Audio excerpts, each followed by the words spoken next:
You're tuned in to Horror Slop, where the stories are rotting, truth is twisted, and sleep, forget about it. Yeah, welcome to the pit. It's gross, it's creepy, and honestly, it's kind of my vibe. Hope you like nightmares, because tonight's tale, it slithers. Straight from the darkest corners of Reddit. Real stories, real fear, and just enough blood to stain your soul. So at least grab your bed sheets. So grab a flashlight and maybe a therapist. This is Horror Slop.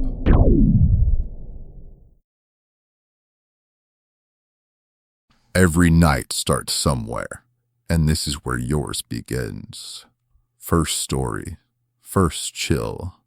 Let's see if you make it to the end. I was 14 when my best friend went away. I was silent for a long time after that. I hear California's awesome, I said with a smile. No snow. He smiled back. We should make my last day legendary, David told me with a conspiratorial grin. He hadn't told anyone else about his departure yet. He was leaving in the middle of February, so people were going to notice that he was gone. What if everyone thought that Bloody Mary took me away? The plan was brilliant. After school, he and I would announce that we would summon the ghost in the mirror, and he'd slip out the window. It was a short reach down to the second-floor balcony, and he would climb onto it, sneak down the stairs, and walk home. I would come out and announce that Bloody Mary had taken him into the other world, and no one would ever see him again. There were at least 24 people who gathered around the bathroom on that Friday after class. No one had attempted to summon the ghost since Jimmy Fisher tried in the 5th grade, then went home early because he peed in his pants. David and I were barely able to contain our smirks as we went into the bathroom alone. You know, we should at least try it, I explained. That way, we won't be lying when we say we attempted to bring forth the ghost. I said the last 4 words with mock drama. He blanched just a little. Okay, I suppose so.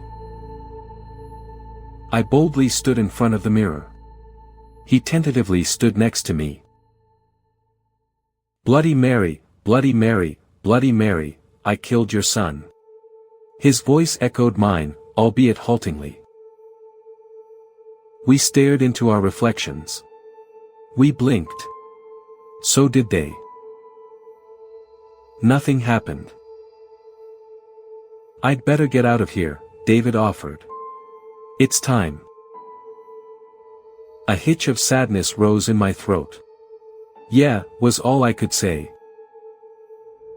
He looked down and shifted his weight in order to position himself for the window escape. He was halfway out when I decided that I couldn't resist. Boo! I shouted at him as I jumped forward. Honestly, I hadn't meant to make him slip. David's head was impaled, sideways, on a metal pole that had once been part of a chain-link fence. He must have fallen 15 feet. It ran temple to temple. The top of the pole was coated in blood, and the tip of it had brain goop resting on it. His legs were twitching like he was running in place, but the pole held him firm. It wiggled as his legs danced. His eyes darted around wildly as his jaw flapped open and shut, but he was already dead.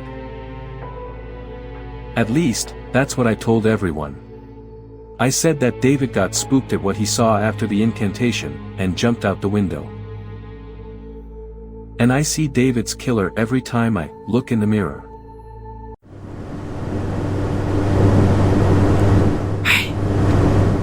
You feel that? That weird pressure in the room? Yeah, that's the algorithm. It knows you're watching, and it gets real cranky when you don't feed it. A simple ritual helps. Click the little thumbs up, tap subscribe, say its name 3 times into your phone mic. Kidding, probably. Engagement appeases the darkness. You know what to do. Good, human. Now, back to the horror. When I was young, we lived in a bad neighborhood. Our street was in an isolated part of the city. Cheap and dirty, filled with strange and lonely neighbors. One of them was Mrs. Yaga. She was an old lady who lived in the second floor of an old apartment building. Her curtains were always drawn. Across her window was a dark corner of the streets, where street lights did not reach. Every night, I would see her silhouette in front of the window, looking into the dark corner. At dusk I would play out in the streets with my friend, Tommy. We would hang out on the streets in front of my house. One day after sunset, Tommy approached me. I was sitting on the stairs of my building, chewing on an apple. He seemed worried. He looked fidgety. "If I go alone, Mrs. Baba will get me." I looked up to her window. The silhouette of a figure on a rocking chair was there, staring into the corner. He spoke back in a whisper. "She kills children." I must have looked at him in a strange way because he started to stutter. "You can ask your parents. Or any of the kids. Everyone knows. She killed her own brother when she was 10. Tommy looked scared. I looked at him like a younger brother. I couldn't leave him alone. "Well, come on then." The curtains were still closed. He was scanning the pavement. It was supposed to be right here. Did someone move it?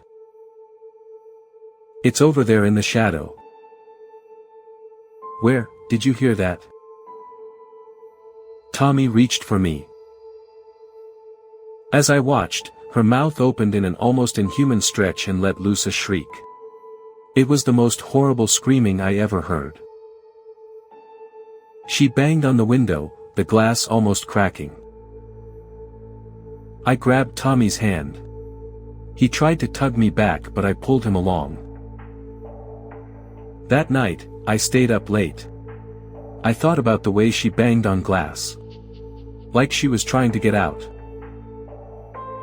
When I got home, my parents were talking in the kitchen. They were speaking in hushed tones.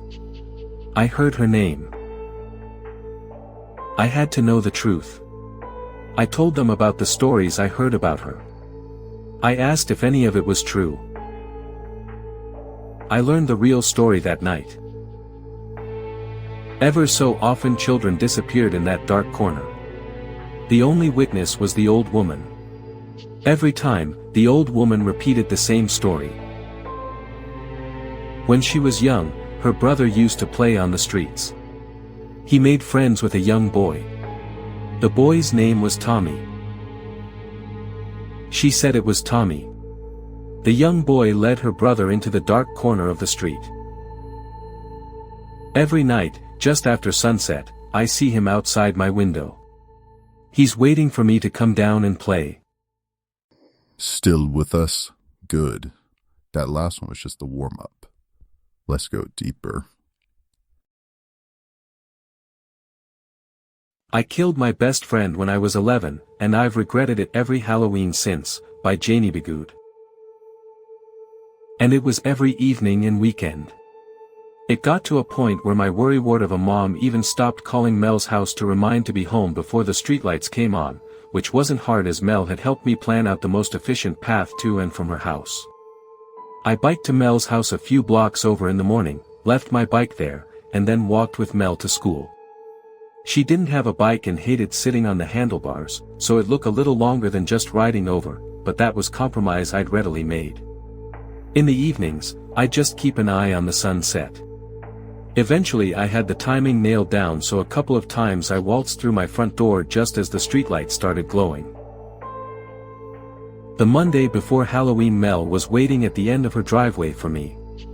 Her nose was red and stuffy. I knew she had spent the night crying. "No, but she's real sick," she said as she wiped her tears away. "We're flying down today to see her, so I won't be at school."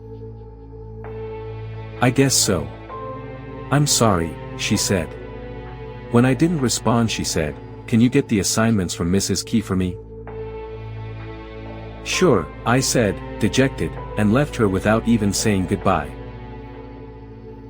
The only class that made I bother to pay attention to was science. We were doing a chapter on butterflies all week. The teacher even brought in a bunch of dead ones that were pinned to a piece of styrofoam. On Friday she pulled in the big box television that usually meant that the teacher was going to put on a movie and do something else. I always interpreted as surprise nap time while Mel took notes, but I didn't have that this class. That blood thing stuck with me. The following class was art and Mrs. Gardner didn't seem to appreciate my oil pastel picture. I had made a scene of a kaleidoscope of butterflies, phrase courtesy of the previous class, drinking the blood of some poor slain creature, and I got detention in the last class of the day on a Friday. I'm sure if I had been paying attention I wouldn't tripped over the pair of skinny legs that were sticking out in the middle of the hallway. I fell hard on my hands and knees. "I'm so sorry," Mel said, helping me up. "I wanted to surprise you." I immediately forgot any sadness or anger I felt towards her and hugged her as if she was going to fly away again. I hadn't realized that I actually missed her that much until I saw her. Lonely and bored, sure, but actually, legitimately missing her. It was a new concept. Mel seemed distracted, which reminded me about why she had gone in the first place. I was kind of astounded. Just a few days ago Mel couldn't keep herself together enough to talk about it. "Yeah. Are you okay?" I said. "Well, her ashes are. They had her burned up." "Oh. Okay, well, are you still up for tomorrow?" I said, hoping to change the subject to anything but dead and stuffed into jewelry. Having never seen a dead body before, the idea freaked me out a ton. She explained that she couldn't actually explain it. It was more of a see it to believe it type of thing, but she had a pretty meticulous plan already laid out. We wrap up our trick-or-treating by 7 o'clock, head over to my house for a sleepover, then sneak out by 11:45 and bike over to the treehouse just in time for midnight.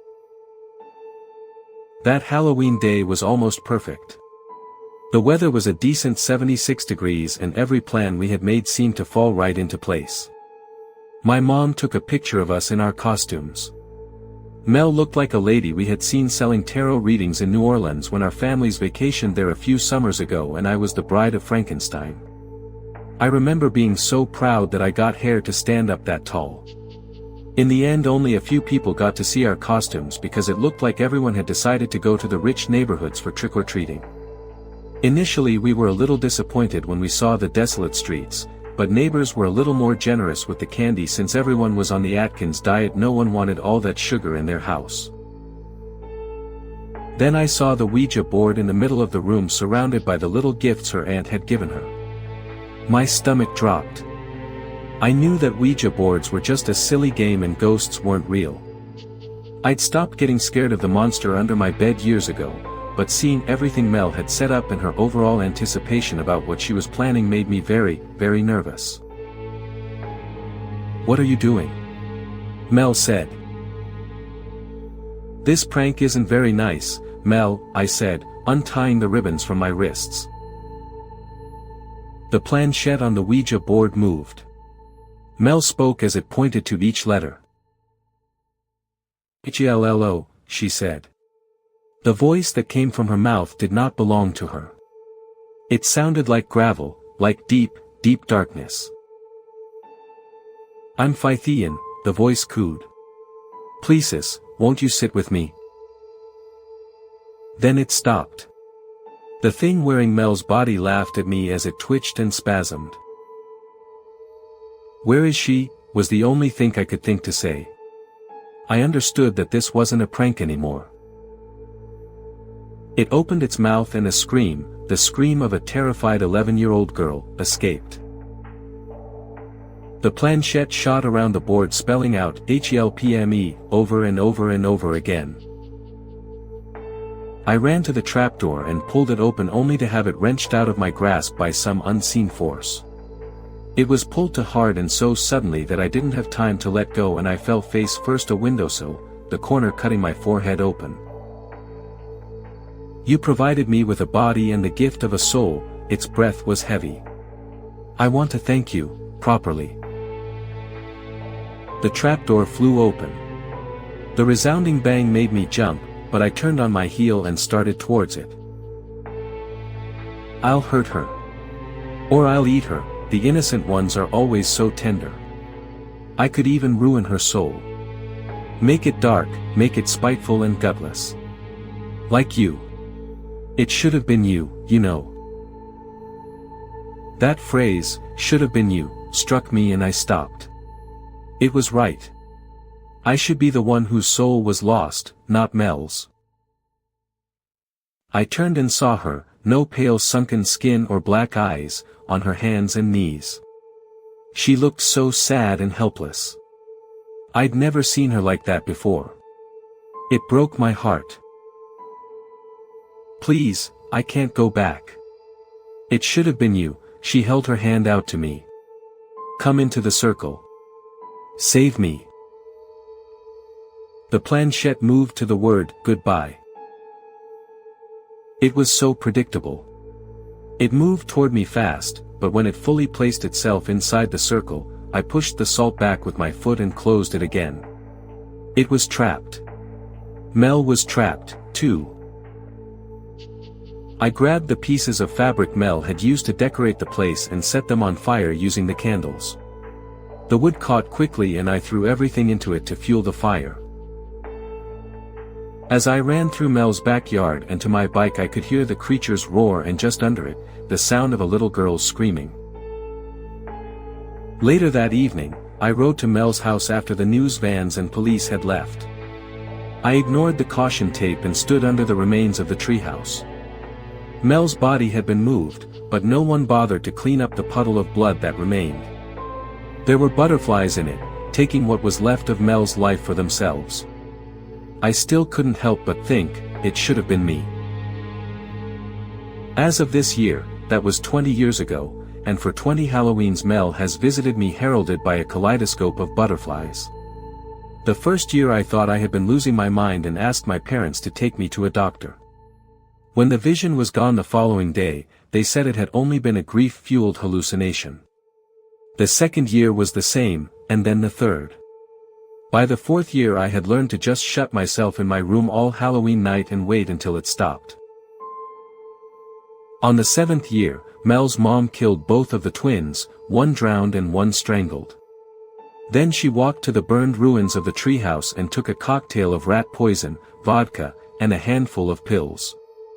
Mel's dad had a breakdown and has been in a long-term mental health facility. I hope that I make it another 30 years, but I'll probably tire of this game faster than it does. No matter what happens, I know where I'll be when I die. I'll be with the creature that took my friend, burning from the inside out. Something's still listening, and it wants more. Next story.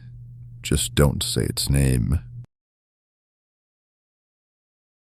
I'm a therapist, and my patient is intentionally infecting strangers with HIV, by Dr. Harper. They wanted it, said Don. That's what you're not understanding. Why would someone want to get HIV? I asked. The weather was finally nice enough for us to get some time outside, so we were sitting on the bleachers and tossing a baseball back and forth.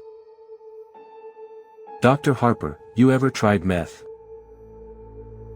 Okay then. That's the problem, he said simply. You don't get what kind of fucked up stuff it makes you feel. Meth makes people want to get HIV? I said skeptically. How is receiving an STD a sexual fantasy? Because, you have a part of them inside of you forever, he said. Plus, then you don't have to deal with the anxiety of getting HIV anymore. Yes, he said. We had conversion parties. They used the needle right after me, just to increase their odds. Then they would lay there. Okay. I raised my hand. I get it. So what changed their mind? They got sober, he said with a laugh. There's the first mistake. Without meth, they got ashamed of themselves and blamed it on me. He looked at me and grinned. Well, this is the same kind of judgy bullshit that I'd expect from a control freak. I'm not judging. I protested. I'm just trying to understand what happened, so I can help you. Dudes who want HIV, he said. To get it over with. That way they don't have to worry about it anymore. As we continued talking, I noticed Don's cellmate eyeing us from the nearby tables. As soon as I made eye contact with him, he looked away. I don't know. Don shrugged. He's probably jealous. Jealous? Look at you, going all red.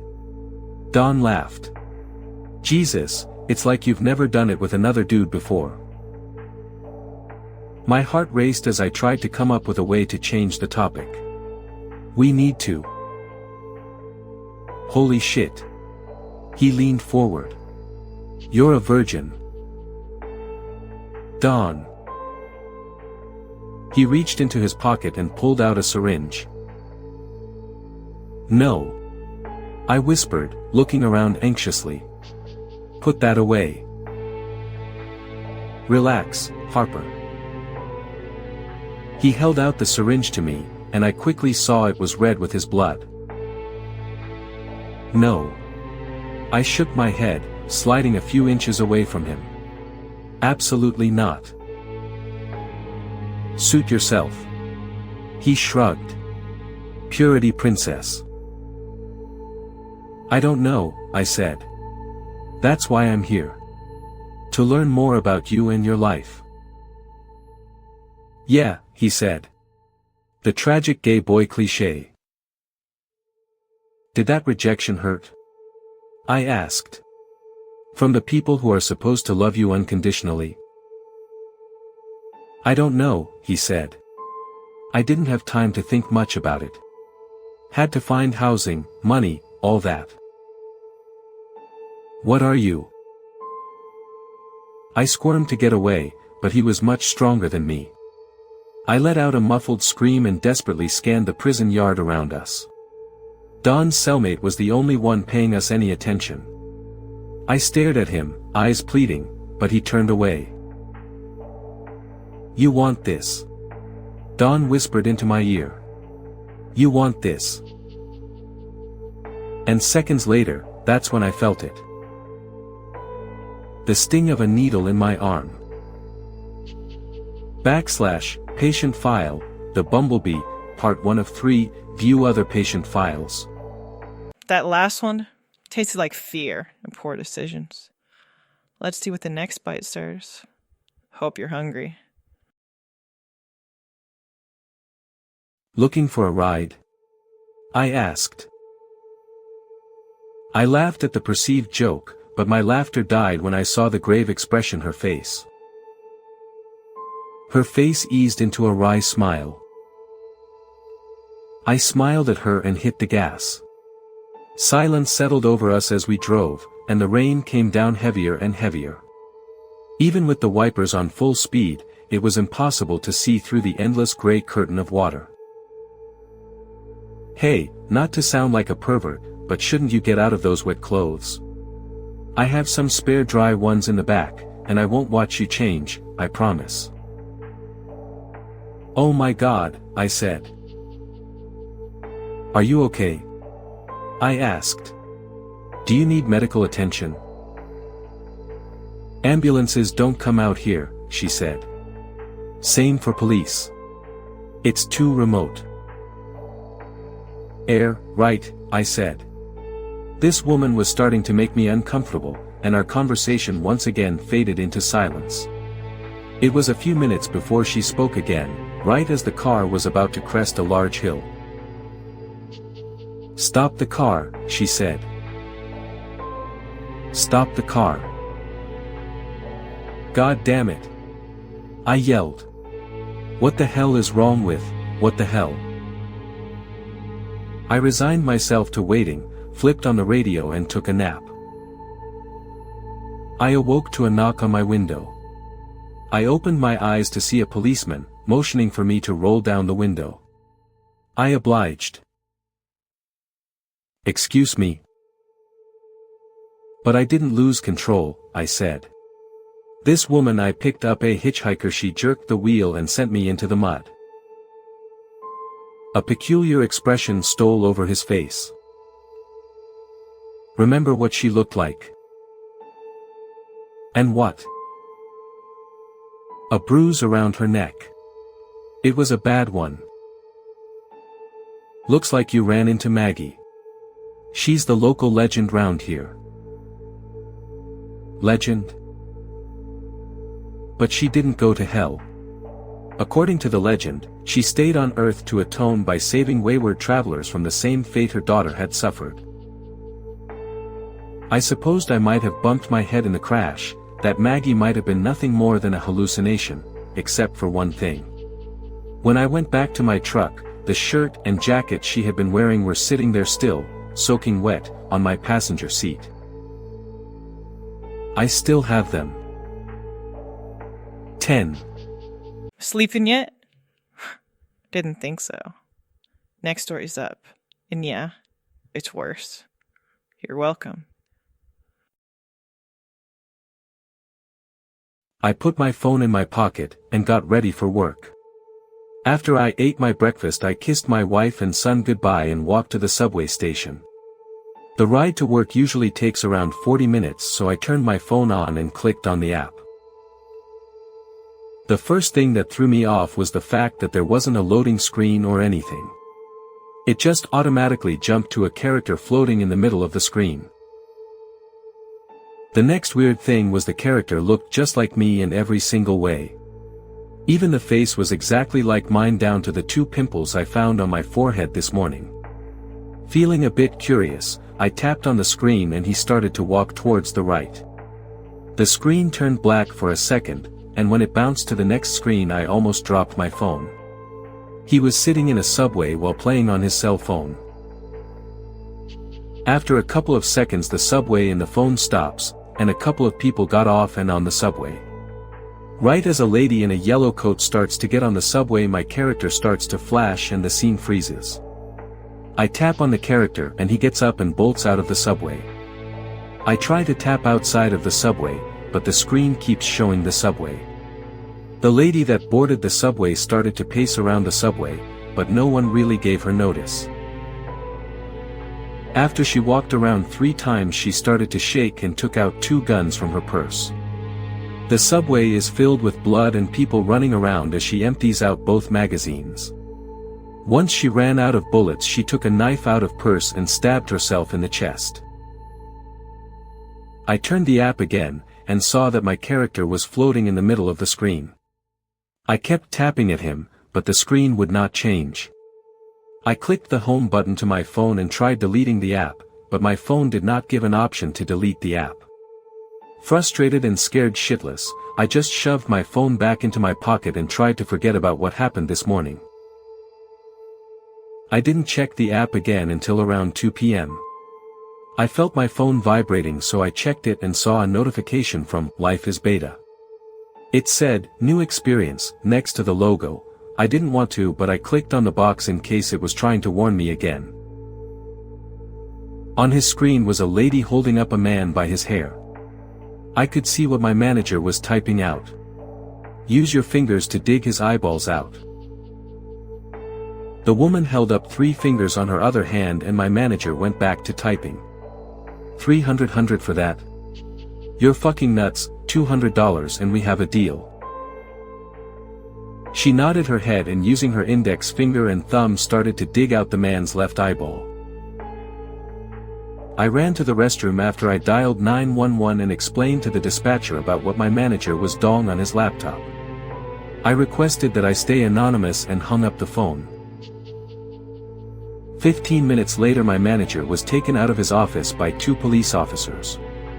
He was pleading with them and telling them it was all a misunderstanding, but we could hear the sounds of a man yelling out in pain from our manager's laptop. Need a break? Too bad. These stories don't wait, and neither do we. Next one's worse, in the best way. I don't remember where we got it. My parents had kept the photo album on the living room table for years. Nobody's touched it, but there it sits, festering dust with each week. But as soon as Mr. Holly said we needed to present a family artifact, I had no question in mind on what I'd choose. Nothing held more insignificant importance to my house than the photo album. Not to mention it would pass as old, for something that never gets touched, it looked like it had been through hell and back. It probably had been. I had to keep it along until my 5th hour. Not a clue, I admitted. When I crack this bad boy open, it'll be equally as surprising for me as everyone else. It was Todd's idea to give it a check before I brought it in, to make sure it wasn't empty or full of images that weren't school appropriate. I argued it couldn't be empty if it meant so much to my parents, and my parents knew better than to leave their porn scrapbook on the table, but he had a point. Besides, bullshitting presentations was never my strong suit. On the outer edge of the green, just past the patio which bustled with students on their lunch break, Todd and I kneeled in the grass. The book sat flat in front of us. "Check that guy out," I commented. Todd leaned over, slightly bent into the pages. He ran his finger over the picture, brows furrowed. I literally have never seen that man in my life. He looked like some sort of PD, big trench coat and bowler hat. The whole shebang, completed with a pair of dark-tinted sunglasses. His mouth was his only visible facial feature, along with a prominent jawline and apparently down-turned nose. I could see the tip, just under the shading of his hat. If you aren't catching what I'm throwing, he looked creepy as hell. I'll admit I shivered a little, looking at it. I looked over to Todd, who shared a sort of expression which can only be described as one you'd share with someone when you're both thinking, "Holy crap." I was grateful to see another set of normal pictures. Top left, my cousin sitting with Santa Claus at the mall. Bottom right, a third cousin twice removed, or was it second cousin thrice removed, sitting in the living room with noisemakers and goggles reading 2009. New Year's. Then again. I spoke too soon. And even worse, too close to home for comfort, a silhouette behind the blinds in the home window. I would have liked to try and pass it off as a terrible, terrible coincidence, but deep in my gut I knew there was no way. He'd been in the ice cream photo. And Todd had said he noticed him another time, too. His recurrence got me thinking. And it got Todd thinking, too. I definitely thought. I hesitantly flipped back to the beginning pages of the scrapbook, and one by one examined the images. I was relieved, at first, not to see him. There was no shaded down face, no trench coat. 2 pages left in the book. Todd flipped the page. As if being pulled by an unseen force, Todd and I glanced at each other, our eyes tense. Neither of us breathed. Excruciatingly slowly, he turned the page. I begged myself to look away, but I couldn't tear my eyes off the page. There, in the final 2 pictures, he stood right behind us. So close, he could reach out and touch us. It almost felt like there was someone breathing down my neck. Almost. Against my will, any sense of better judgment, I gulped and slowly turned myself around. I nailed my eyes shut, too afraid to face whatever was waiting for me. I knew I was being paranoid, but I couldn't help it. My heart pounded in my ears, and I could hear my blood rushing. Deep breath in. Nothing to worry about. Todd's right here with me. I knew well enough to know I was lying to myself. As my eyes finally opened, just barely grasping the sight in front of me, I heard only 2 words. Say cheese. Alright, quick break before our next story. Let's check in with our resident spooky dude. Hey, you ever smile, or is your face just stuck that way? I smiled once. The sky bled. A child vanished. Never again. Okay, drama. Maybe next time just try a dad joke. Knock, knock. They never made it to the door. Wow. Fine, stay moody. Anyways, back to the darkness. This next one's got teeth. When we were kids, we all thought Freddy must be the biggest person in the world. He was 6'5" and broad as a refrigerator, and though his sheer size was certainly impressive, his intellect was not. From the mismatched and sloppy clothes featuring children's cartoon characters to the disheveled hair and the slack look of disinterest that perpetually graced his features, one look at Freddy was enough to let you know that he was slow. Nobody on our street had ever heard him say a word, and as far as we knew he couldn't talk at all. So, when Freddy followed the schoolgirls of the neighborhood to their homes one day, we found it a little odd, but certainly nothing to be overly worried about. The strange thing was that he did it again the next day, and the day after that. At this point us girls started to get a little unnerved, but we didn't think about telling anyone what was going on. After all, we all knew Freddy. He was harmless, right? Sarah was the one in our group who lived the farthest away from the school, which meant that every day she walked the last half mile to her house alone. Well, not exactly alone, she had Freddy. Well, one day she never came home. Her mom waited, called our moms, no one knew where she was. That's when Eleanor finally piped up about Freddy. Well, this didn't sit right with us girls for obvious reasons, but what could we do? We all figured we'd be safe as long as the officer was there. Unfortunately, the officer didn't much care for his babysitting duty, and one day when an emergency call came through dispatch he decided to ditch us and head off to do some real police work. That day we decided we'd all walk Sarah to her house together. Safety in numbers, right? We were about a half mile from the house when we heard a noise like a wounded animal, and loud enough to make our ears hurt. We all turned around to find the source, and Sarah screamed as she saw it. Freddy was barreling towards us as fast as his tree trunk legs could carry him, mouth agape and wailing. We all booked it, scattering like balls on a pool table. He ignored us, making a beeline for Sarah, when a gunshot cracked the air like lightning. Freddy's shoulder jerked back, but he didn't slow down. I stopped for a moment expecting to see the officer, but I didn't. A man had grabbed hold of Sarah with one hand and was waving the gun with the other as he dragged her to a windowless van. Sarah was screaming and biting the man's arms, but he didn't even seem to notice as he dragged her back. I can still remember how wide his eyes were, the pupils expanded like black bottomless pits, swallowing up the iris.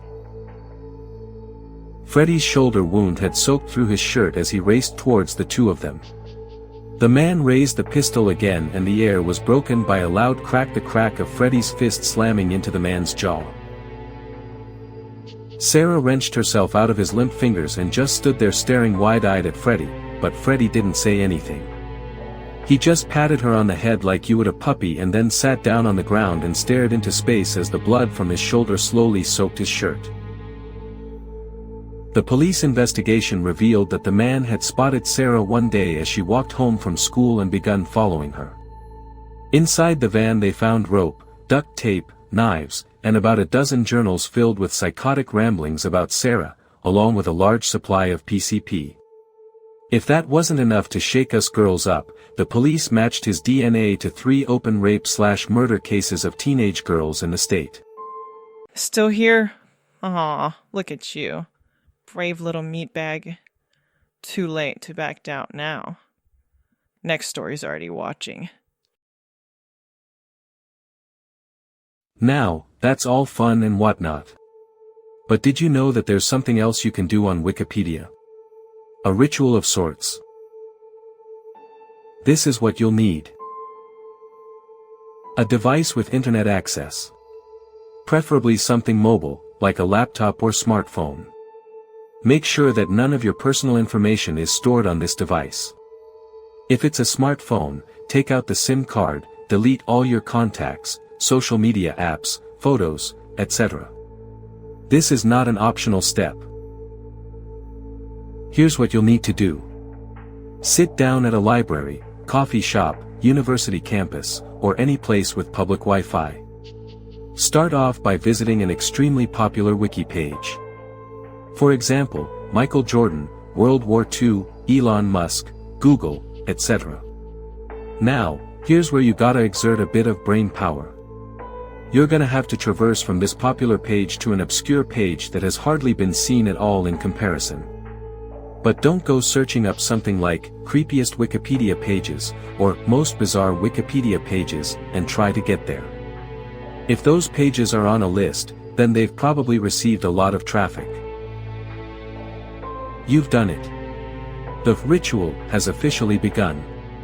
At this point, you'll have to leave the location you accessed it at. For the love of God, don't just go back into your house. Get into your car or walk on foot to a remote location without internet access.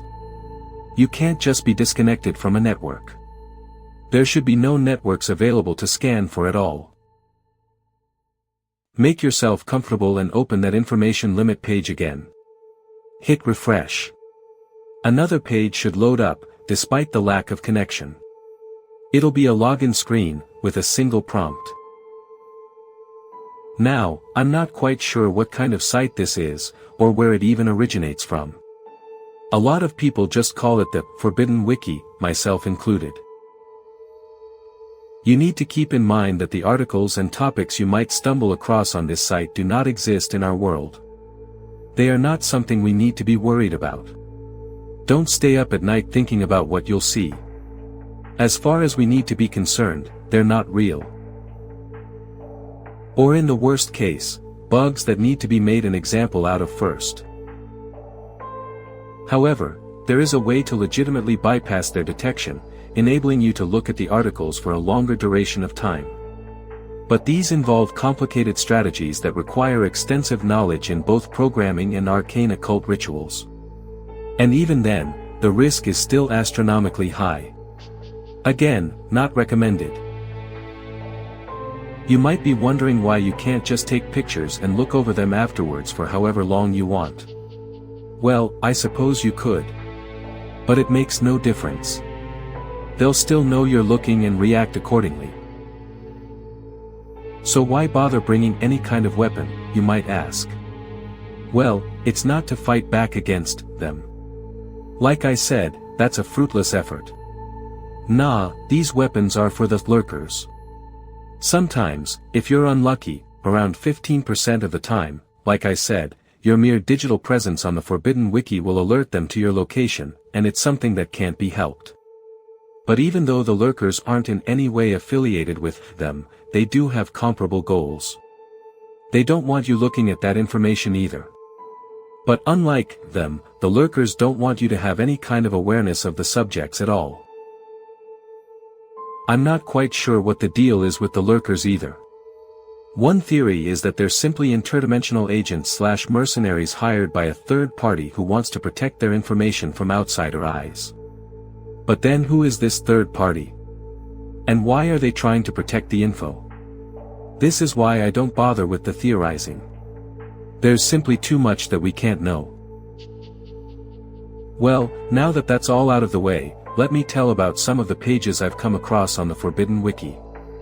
Keep in mind that I had under a minute to glance over these, and despite having a fairly good memory, I'll only be able to describe so much. Inhabitants of the Bermuda Triangle. The Grand Canyon Void is a hole in the ground in northwest Arizona measuring approximately 4.6 meters in diameter. Hikers reported staring into the hole for hours on end, before they were dragged away from it by park authorities. An average of 12 hikers were reported to have jumped into it during the month of March, with their bodies turning up in different countries. Mr. Dream is an Australian DJ from Perth.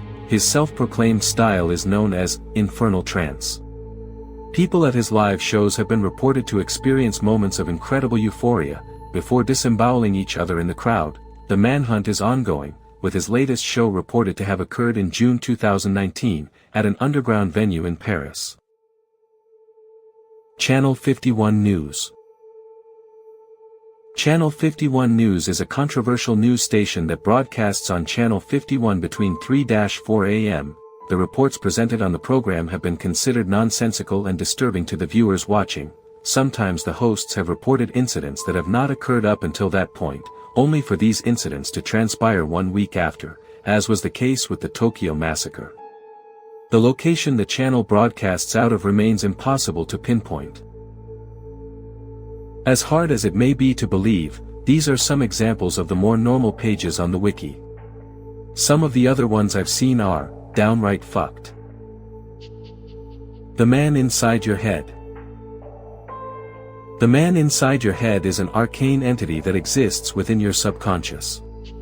His intentions are malicious, and a good portion of your mental capacity is used to suppress him from escaping at any given time. Don't let him escape. Eye in the Sky. The eye in the sky is large eye measuring approximately 4,400 meters in diameter that appears in the sky every so often, usually during violent storms.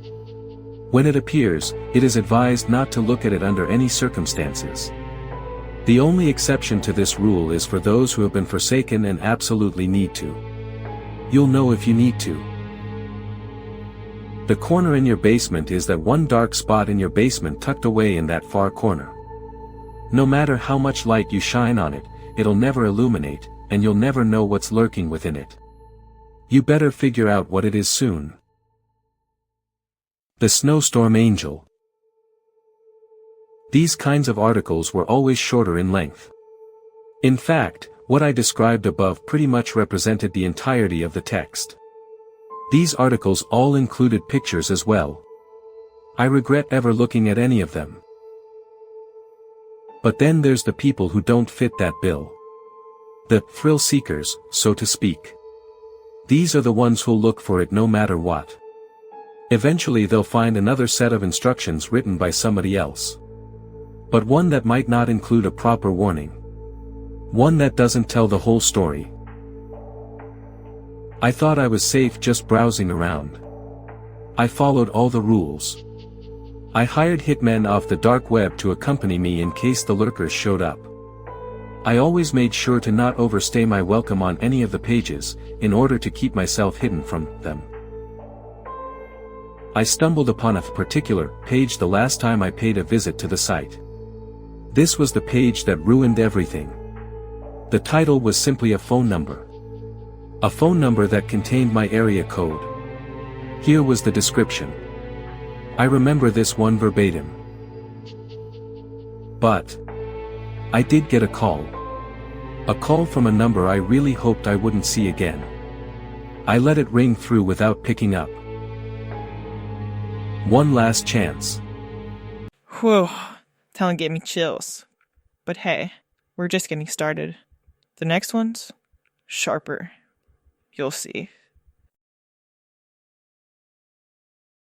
/disclaimer, please don't read this post in public. And number X200B. Andre went off to mosh while me and Ethan went to order drinks. Ethan orders a beer, I order a Jaeger bomb. Just as the bartender hands me my drink, I hear Ethan's voice next to me. I paid no attention to Ethan, I didn't even look around, as I was too busy paying the bartender. I didn't really even take in his words because I was too busy wondering how a shot of Jaeger and Red Bull could combine to cost $12. But before I could reply, a full bottle of beer shattered around my feet. Ethan's beer. I flicked around to see what had happened. Ethan wasn't stupid, and he wasn't drunk. Had someone knocked it out of his hand?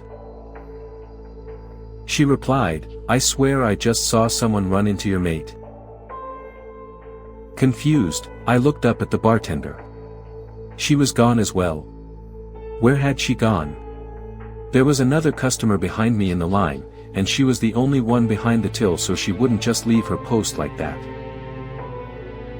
I was beginning to get freaked out. I pushed my way to the mosh pit to Andre. Maybe Ethan was with him. Andre was in his own world, dancing in the mosh pit. He was focused on the DJ, focused on the girls, focused on dancing along with everyone else. Ethan tried to point something out to me, and then he vanished. The bartender called out his attacker, and she vanished too, yet Andre, and everyone around him, were minding their own business, and they were fine. As it turned around to face me, its hideous features burned into the back of my eyelid. I calmly brought out my phone and began texting my girlfriend.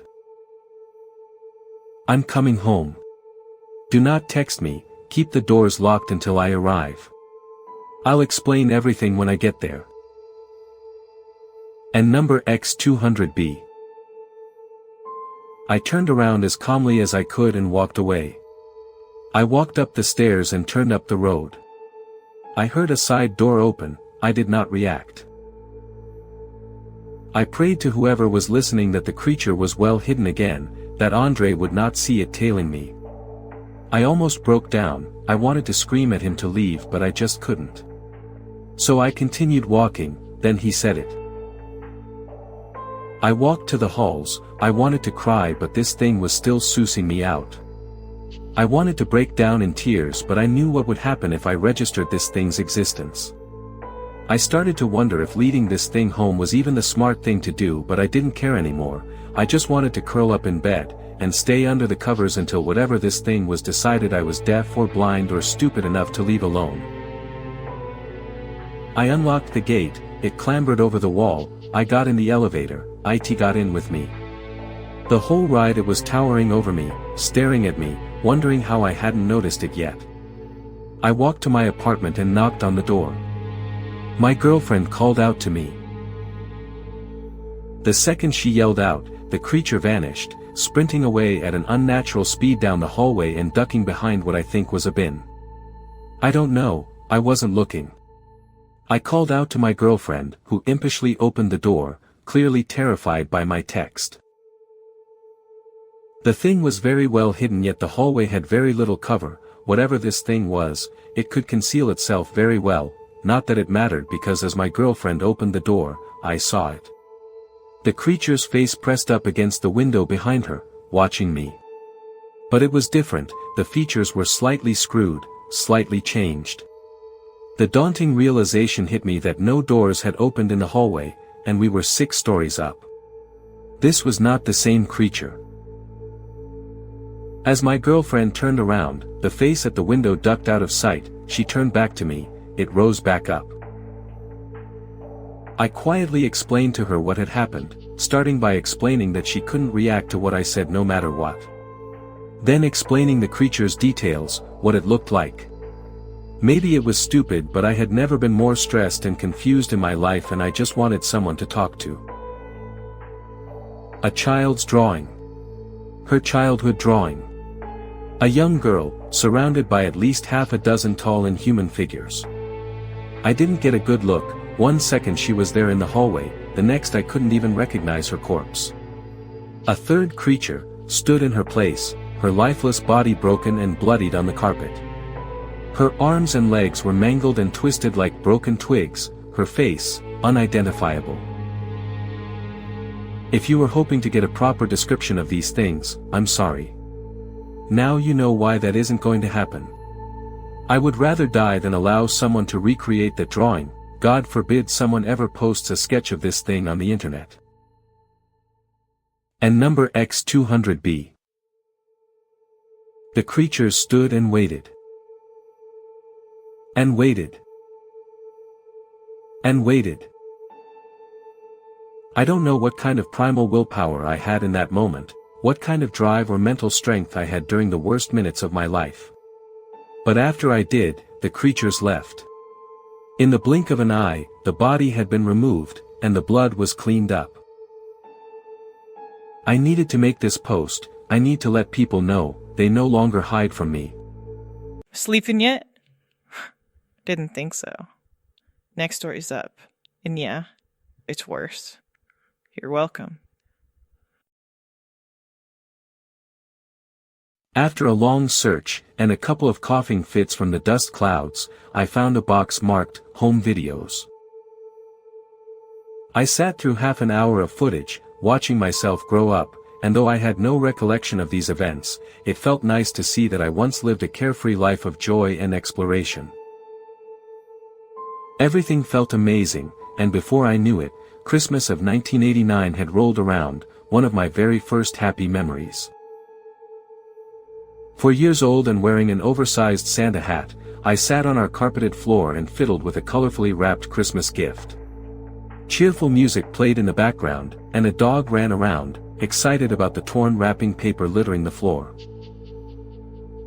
The dog eventually ran over to my young self and started to playfully pull on my present while I attempted to push it away, all the while laughing my heart out.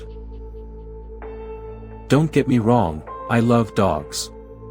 In fact, I always wanted one, but due to horrible allergies that developed during my childhood, my parents always kept me away from the furry and lovable creatures.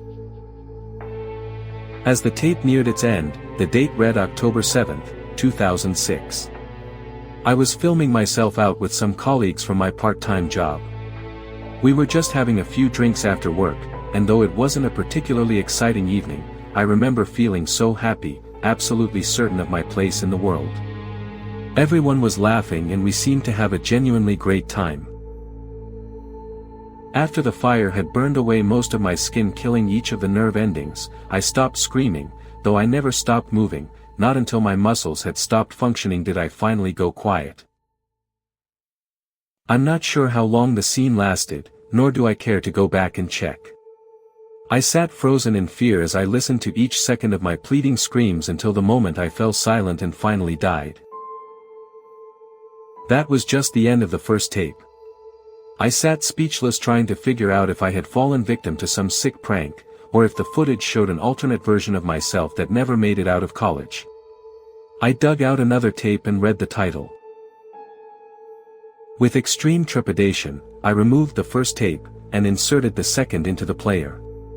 Be it morbid curiosity, or a desperate need to find answers, I decided to watch another. The footage was almost identical to the first tape, but no dog ever showed up in the film. Instead, the only notable change to my life was the fact that my grandfather died in 1999, instead of 1993, and that the color of my first car changed from black to red. I kept forwarding to the very end of the tape, only watching bits of clips along the way. Once at the end, the day was dated November 15, 2002. As I walked, someone followed me in the distance, filming me without my knowledge, just as with the first tape. I crossed the street and took a shortcut through an alleyway, and was immediately cut off by a hooded figure. I fell to the ground, clutching my throat. While I lay there, desperately trying to slow down the bleeding, the cameraman approached me with slow, patient steps. This time I noticed the stranger approaching, and I stared into the camera as I gasped for air, unable to call out for help. On January 13, 2005, I fell off a cliff and broke my legs while hiking alone in a neighboring city. The fall caused an open fracture which severed one of my arteries, and it took me a full hour to bleed out as I desperately tried to crawl for help.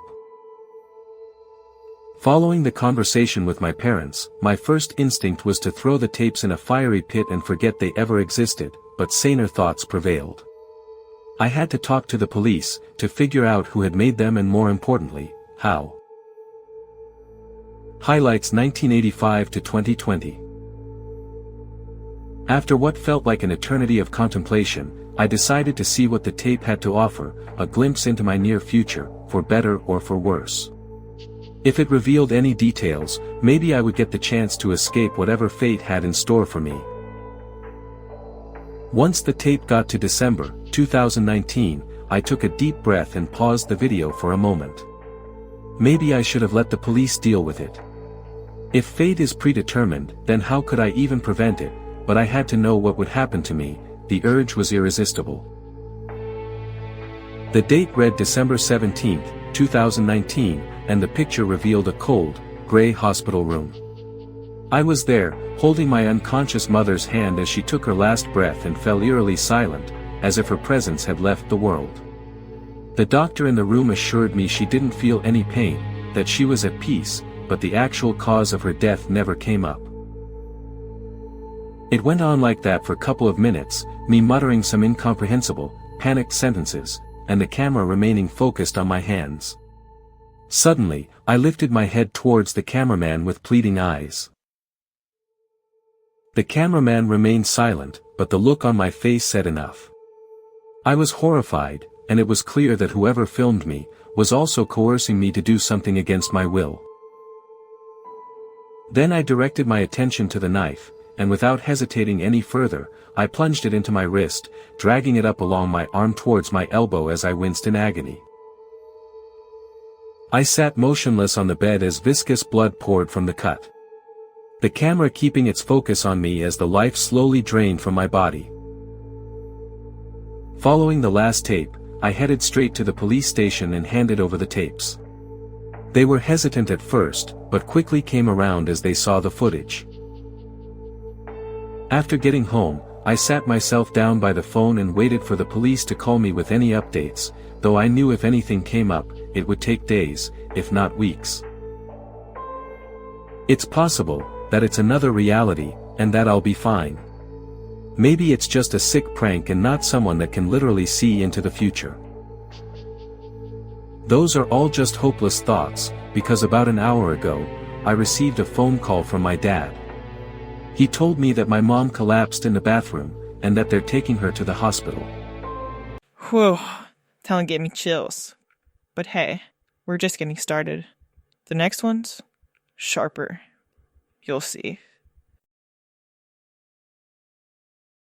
I was so proud of my wife for becoming an organ donor.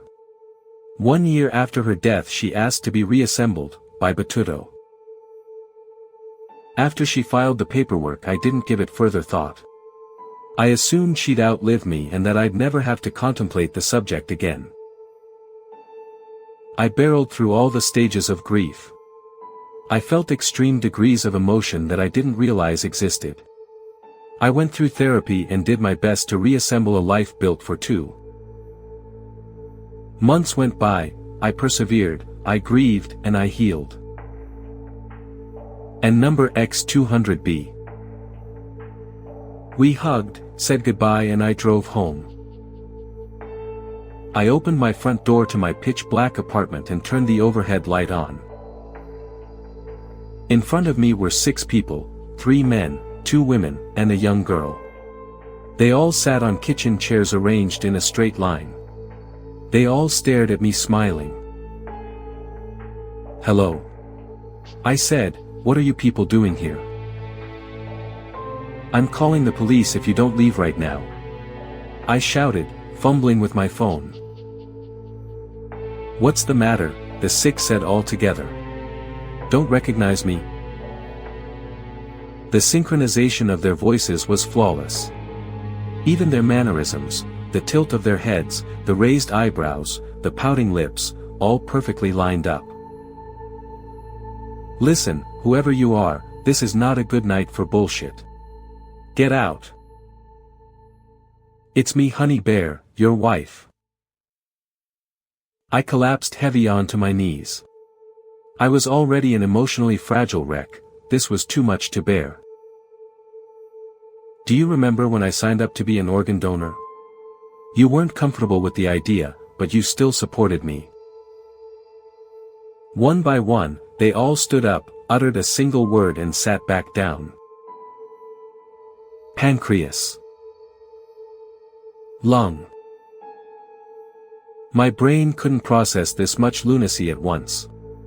The room started spinning and I collapsed to the floor. This is impossible. How?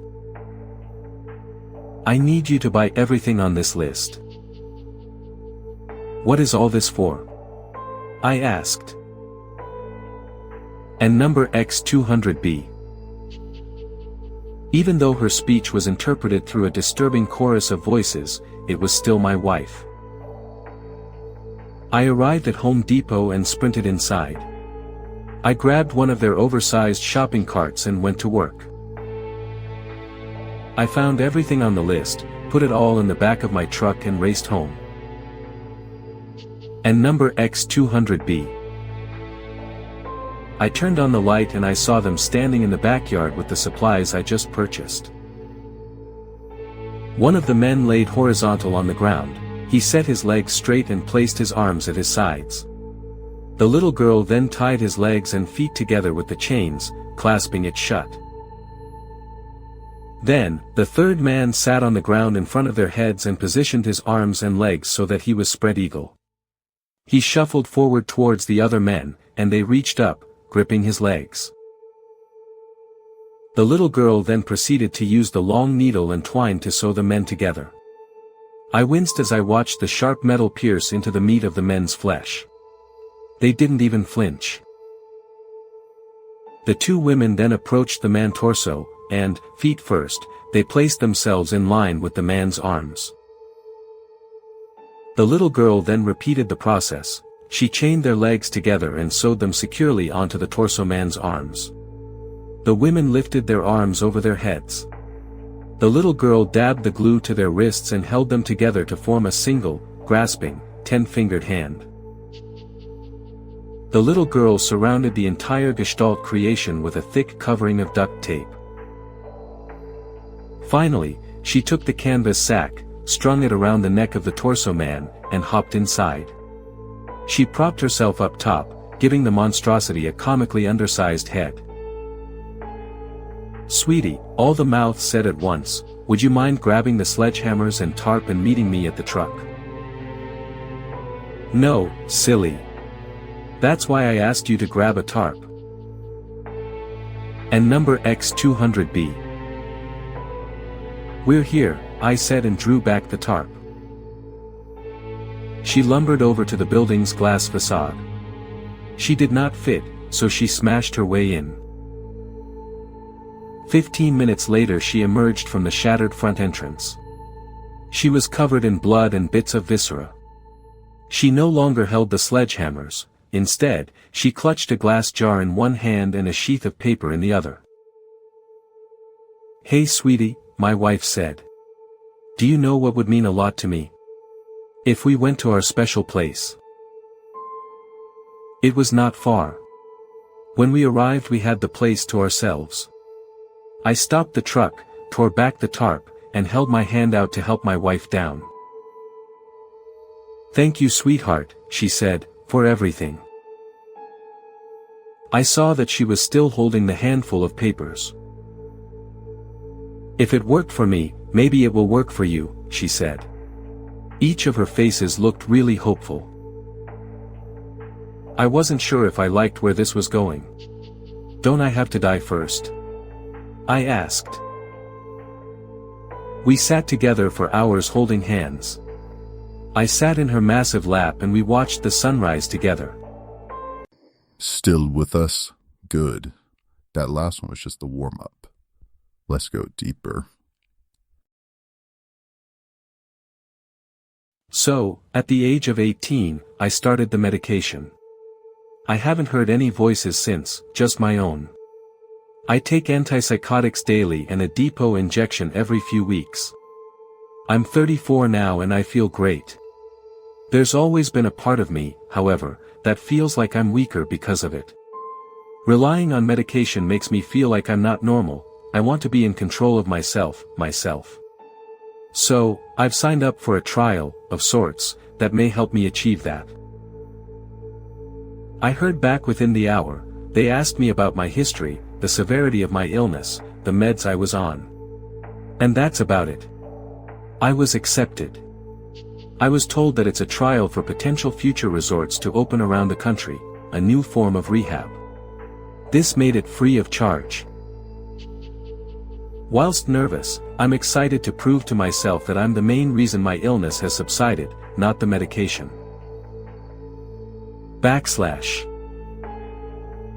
I pull my car into the resort parking lot. This place is in the middle of nowhere, desert. But it's beautiful. I squint through the sunlight up at the foreboding entrance to the resort. Its red stone towers over me as I push through its glass doors. I find myself in a large open waiting area, chairs and tables scattered in clusters around me. At the end of the room, a reception desk. I hastily walk toward it, rolling my suitcase behind me. Behind the desk stands a young man wearing a white jumpsuit, smiling at me. The word Medvars is written in small font on the left breast of the jumpsuit. "Good afternoon, sir," he exclaims. "What is the name?" "Hey man," I respond, Callum Sharper." He gives me a small guide, a map, of the resort. It's mostly outside, and the place looks huge. The map reminds me of one I was given during a holiday in Bali years ago.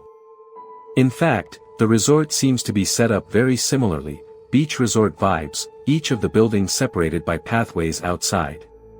He highlights the reception area and draws a route to an area labeled, Housing Area B, telling me I'm in number 4 and handing me a blank key. I thank him and make my way toward my room. I head back into the living room to see what's through the other door, a bathroom, of course. The dark red marble feels cold to the touch as I brush my hand over the bathtub's surface. Strangely, the bathroom has an alarm clock in it too, the same type as the one in my bedroom. I turn back into the living room to see if there's one in there. Sure enough, there rests one on the center of the coffee table. Random, but I won't complain, this is one of the nicest resorts I've ever been in. / I open the instruction manual after settling in. Inside, a welcome message from the head of Medvars, Miss Harper. It's a standard welcome message. I flick the page and find the layout of what to expect during a normal day here: breakfast, compulsory trialing of different therapy methods, lunch, free time, counseling, free time, bedtime. It's the kind of day I expected to have, the heavy stuff in the morning so that we can relax later in the day. However, bedtime at 8:30? What are we, kids? Nonetheless, I doubt that's enforced, and flick the page. Counseling is the next header. The manual informs me that each participant has been provided a counselor for the month to determine progress and reaction to therapies. These sessions are to ensure the safety and well-being of the participants as well as the staff, making sure we're not going too crazy without our meds. On this page, there is a separate, loose piece of paper with my name at the top. Schizophrenic. Right, so the counselor I have is Sandy Ford. I look forward to meeting her. Not sure why they felt the need to remind me of my condition, but I turn the page. The next heading, Induction. Induction is to take place today at 3 p.m. by the time of the clocks provided in our rooms. I glance down at my watch, 2:23 p.m., then at the alarm clock on my bedside table, 2:25 p.m. I sync my watch and phone time with the clocks and read on. The Grand Hall adopts the same red scheme I have seen throughout the resort.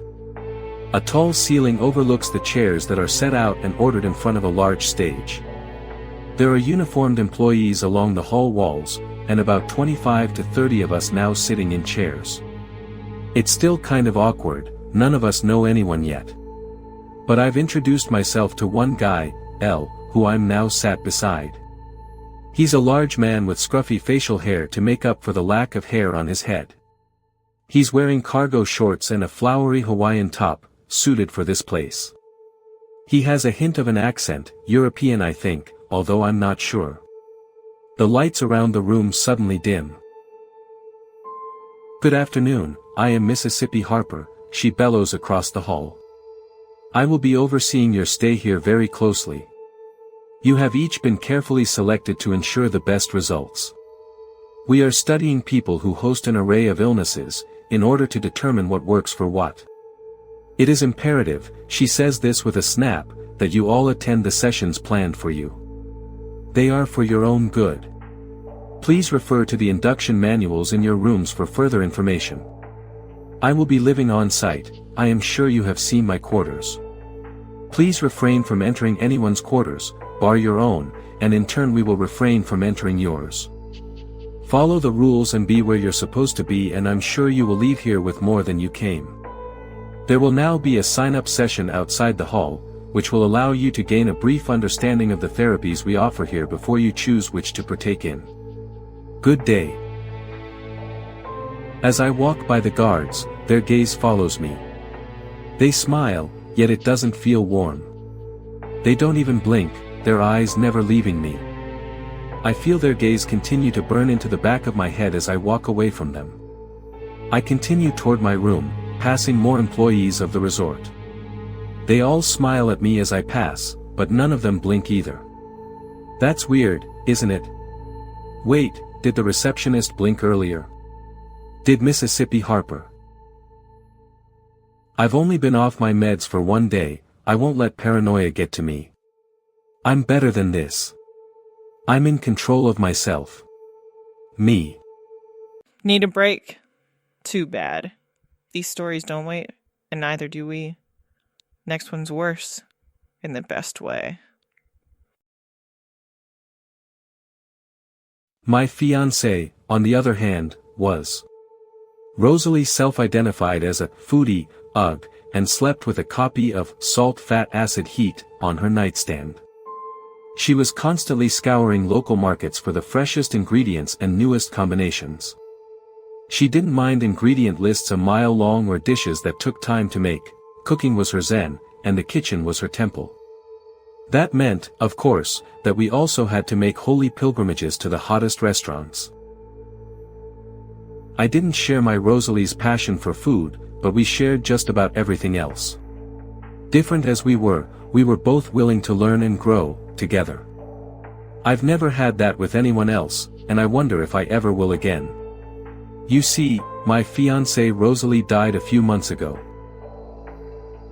If you don't know, the concept of a dark restaurant is that by depriving the diner of their sight, they are able to focus more fully on their sense of taste. Some say it's gimmicky, some say it's science. I just thought it might be a way to find closure and move on with my life. The only dark restaurants I could find were hundreds of miles from the mid-sized city where I lived. Not only that, but a lot of them looked incredibly expensive and pretentious as well. If there's one thing I learned visiting taco trucks with Rosalie, it was that price was no guarantee of quality. Not only that, but often the restaurants that focused the most on appearances cut corners in other areas like treatment of the staff, for instance. And stressed, underpaid workers often cut corners themselves, just to get through the day. Rosalie used to say that some places were so toxic you could feel it as soon as you walked in the door. An automated voice walked me through the steps as I used my phone's keypad to punch in the date and time I wanted to visit Lights Out. It was annoying, but as something of an introvert I think I actually prefer a machine rather than a person. I scrambled to find a pen when the automated voice read off the address where my Lights Out experience would be. I had to press 1 to repeat the message several times before I was sure I'd gotten it right. It was strange that Lights Out didn't have an email service, website, or even Yelp. They didn't have an Instagram either, but then again, what would they post? Little black photos of complete darkness? My suspicions deepened when I saw the address: an empty factory in a mostly abandoned, industrial part of town. I wondered if it was all a scam. If it was, at least they didn't have any of my important information. I figured I'd go anyway if it was all a practical joke. Fine. Lesson learned. At least I'd have a chance to get dressed up and drive to an evening meal with the window down, listening to some chill beats the way we used to do. There's something so gloomy about that whole side of town. The dead grass in the fenced-off lots. The rusted corrugated metal. The potholed streets. I was starting to be glad I'd be eating in the dark instead of having a view of the place, but when I pulled up to the address of Lights Out, my jaw dropped. They'd literally rolled out a red carpet for guests, lined with brass poles and velvet ropes. Glittering lamps strung overhead illuminated our path in the gathering dusk. There was an ornate facade in front of the old factory door that reminded me of what the circus uses for funhouses and arcades. The big, flowing letters pronounced the Lights Out experience. So far, the only thing dark about the whole thing was the doorway, which was as black as a toothless open mouth. I'm not sure why that was the image that came to mind, but I shivered a little as I walked toward it. I calmed down a bit when I saw that I wasn't the only customer arriving. Cars that cost more than I'd make in my life and shining black limousines discharged men in tuxedos and women in evening gowns onto the sumptuous red carpet. A few cars diverted to a hidden, garage-like structure that I figured was for clients even more VIP than the crowd unloading in front of me. I suddenly realized that at no point had I seen a price for lights out. At worst, I'd just have to order the cheapest thing on the menu and hope they took MasterCard. My fellow diners didn't enter lights out en masse, they formed an orderly line outside before stepping one group at a time into the darkness. The facade looked a lot different up close.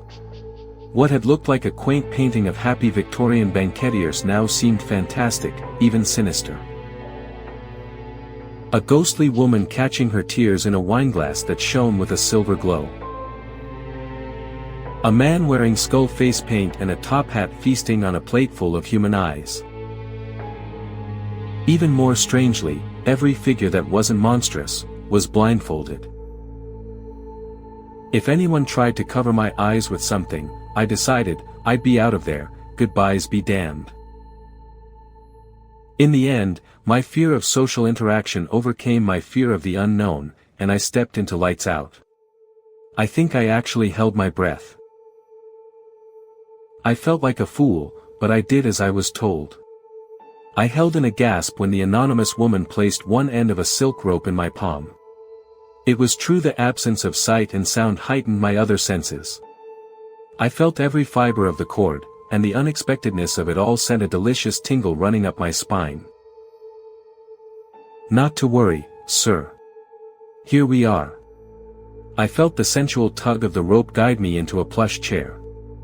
Simply hold your hands out to find your dining set. If you need to summon our staff, simply ring the bell in front of you. We offer a set menu, sir, so that won't be necessary. Enjoy your meal. The high heels faded into the distance. I suddenly felt very alone.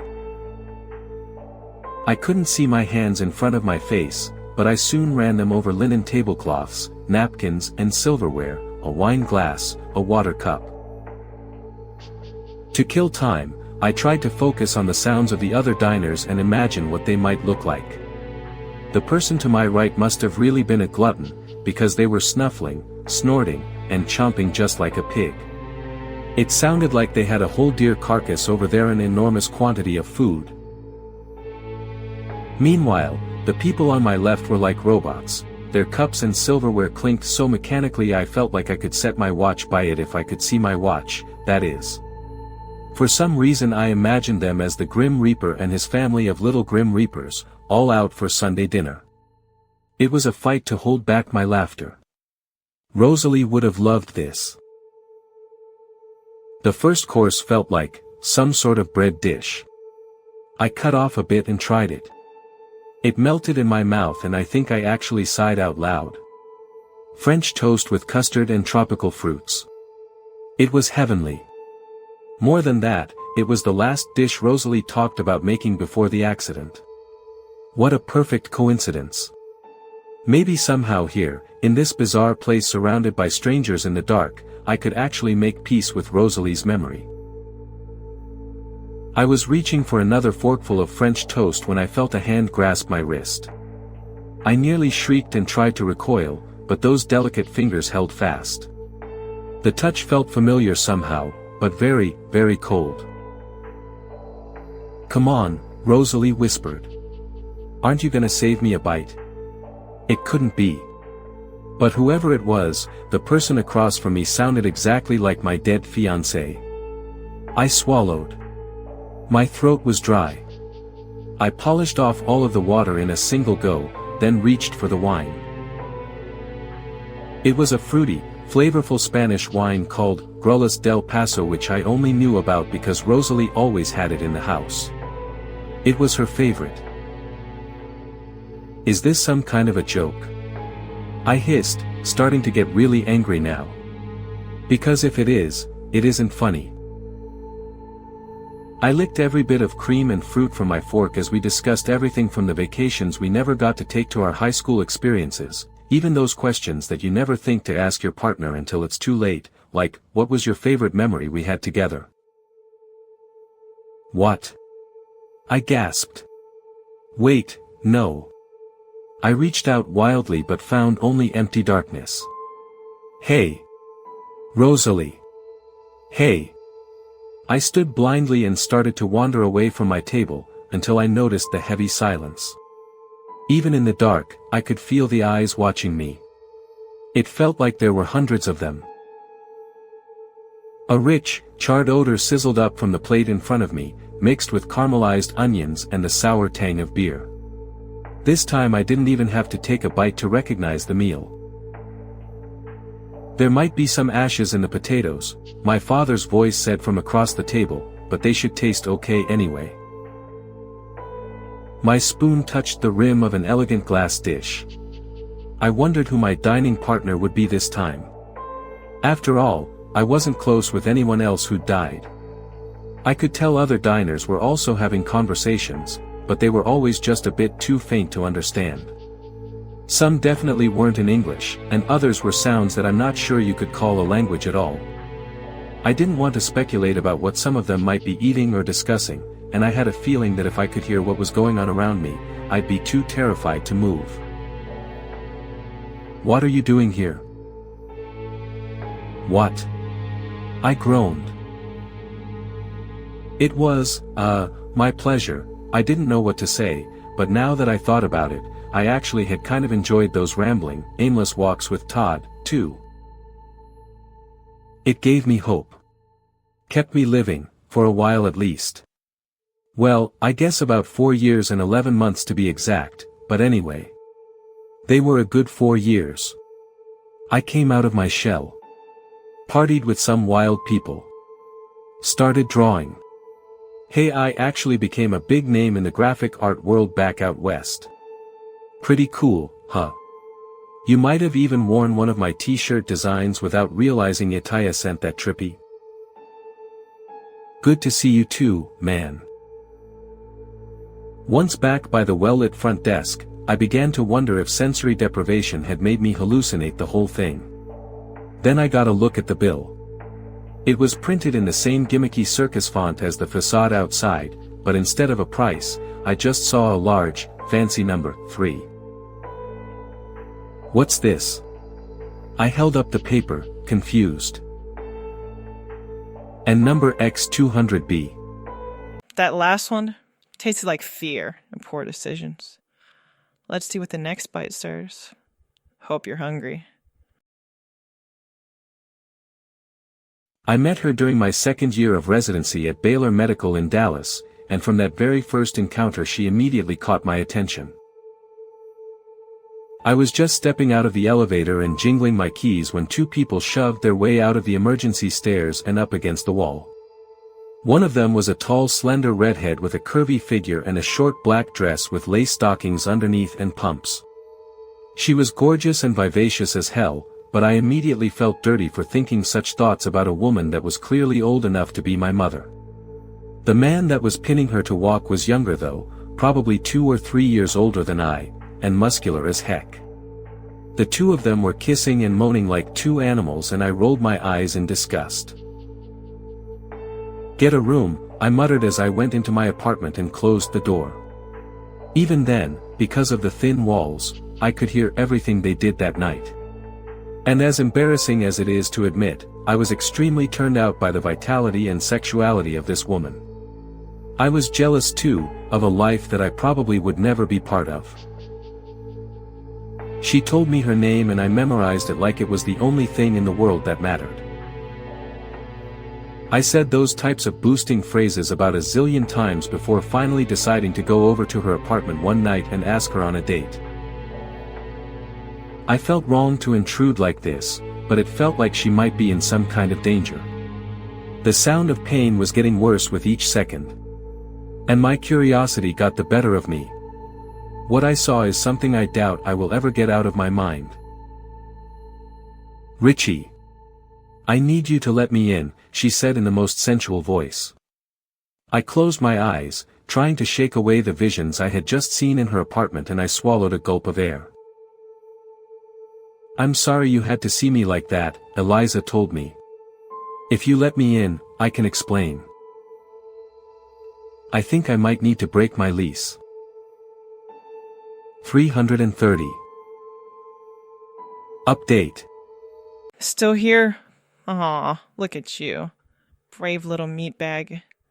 Too late to back out now. Next story's already watching. Me and my little girl didn't live rich, but we lived well. We had a solid roof over our head in a navy blue collar neighborhood filled with good, hard-working people barely making ends meet. A nursing assistant and her elderly mother to one side, a bus driver to the other, a construction worker across the street. Our block seemed like one of the few left where people knew their neighbors and trusted each other. So I was surprised when I was on my way home one late afternoon to see a stranger crouched in front of my girl on the sidewalk. I had just pulled up to the intersection that crossed over into my street and was stopped at a red light, staring idly ahead towards home, when I noticed Maya standing at the end of our walkway leading up to the house. A man was in front of her. From that distance, it was hard to tell if I recognized him, but a sudden chill brewing in my stomach instinctively told me I didn't. My hands clenched around the steering wheel and I started to lift my foot from the brake, planning to speed through the light to get down to my baby girl. Just as I was about to do so, a large box truck rumbled past, both forcing me to remain in place and cutting off my view of Maya and the man. When it finally went completely by, both had vanished. I scooped her up and crushed her against my chest until she was squirming to be released. "Everything okay, Sal? You see that guy who was here talking to Maya?" I asked. "Yeah, don't worry, man, I was watching her." "Thanks," I said. I gave Maya a noisy smack on her cheek and swung her onto my shoulders to head inside. As we went back up the walkway, I side-eyed Tamara's house, a 2-story brick building that had seen better days, same as mine. Except mine didn't have the sour-faced old woman perched in one of the upper windows like she did. Inside, my sister, Jessica, was in the kitchen cutting up vegetables while skimming an open textbook on the counter next to her. "Hey, if you say you're going to watch Maya, I expect you to actually watch her," I said after telling Maya to run upstairs and wash up. "Yep," she said. That did have her looking up. "Who?" "Yeah, well, in the future, could you at least wait until I'm home? Lance is a good guy, but he doesn't know the first thing about kids. I'd rather someone who knows what they're doing is responsible for her." Jessica promised it wouldn't happen again and I let it go at that. After all, it wasn't like she'd just left Maya beside the street on her own, she had someone watching over her. While she finished cooking, I went up to shower and then we all sat down for supper. Maya babbled about her day at nursery school and about the dog she'd seen coming home, and then she casually mentioned the nice papa who talked to her outside. "I dunno, his voice was funny," she shrugged and then, bored of the subject, moved on to the spider she'd been following on the porch when I'd arrived home. I pressed a little bit more for details about this Papa G, but there's only so much you can get from a 4-year-old who would rather tell you about her newest 8-legged friend. After our meal, we had our usual cartoon bath book routine and then I put her to bed with a kiss, bid Jessica goodnight, and went into my room to watch TV and unwind with a beer before I went to sleep myself. I peeked in and found her bed empty. The little duck slippers she usually kept beside her bed were gone, however, and I figured she'd just gone to the bathroom. With the beer seeping coldly through my shirt, a reminder that I was getting sidetracked from cleaning myself up, I continued downstairs, making a mental note to check the bathroom when I went up again to make sure Maya didn't need any help. I made it to the kitchen, flipped on the light, and yelped in surprise. The sound of the strange man's name set my teeth grinding. Who the hell did he think he was, tossing pebbles at a 4-year-old's window? The bastard ran around the house when he heard me coming, no doubt. Across the street, movement on Lance's porch caught my eye and I ran over, convinced it had to be Papa G trying to hide. Instead, I found my neighbor fumbling with his keys. He jumped when I came up behind him. No, his tone was still nervous and I felt a little bad for having snuck up on him like that. I probably would have started out with a swing if someone approached me like that at night. I was lucky Lance was less aggressive in his response. I was out for a jog, didn't see anyone. Good idea. No. Older guy, wears a lot of black. Lance said he saw him going down your alley. She shook her head. No. You might want to call the cops, Sal. I have no idea who that is. I circled the house at least half a dozen times, but I never found anything. The whole time, I could feel Esther watching me from her window with that lemon-faced expression of hers. That way. You ever need anything, let me know. I can always watch Maya for you if Jessica's busy. It was nice having a friend who I could rely on while I tried to pin down a would-be child molester, especially since Jessica was distracted by her schooling. My only other option was handling it pretty much by myself, and with how little progress I was making, that might have driven me insane. As it was, I was becoming more and more paranoid about letting Maya out of my sight, especially since her Papa G sightings were becoming more numerous. He'd been appearing outside the fence of her nursery school at playtime. She'd noticed him at the park when Jessica took her, near a little friend's house up the street. She was always so pleased when she told me, beaming like seeing Papa G was the highlight of her day. He's funny, she would say, he sings sometimes, and dances and makes me laugh. I like his hat, it's tall. Nobody like that, no. Now that you mention it, though, I have seen this one guy pretty regularly. He'd been seen around my neighborhood, walking slowly by Maya's little friend's house while they played outside. What? He scoffed, shook his head, and when I didn't back down, he scoffed again. What are you talking about?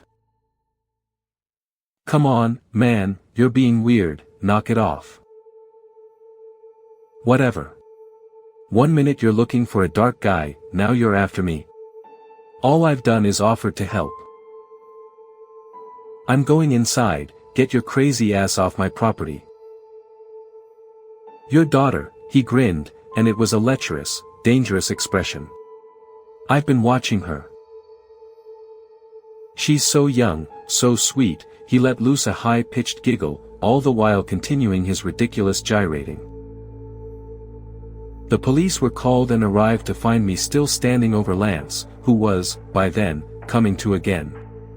He claimed not to remember dancing or saying such crude things, but I didn't buy it. I told the officers who questioned both of us that he'd been stalking my child and that I had a number of witnesses to back me up.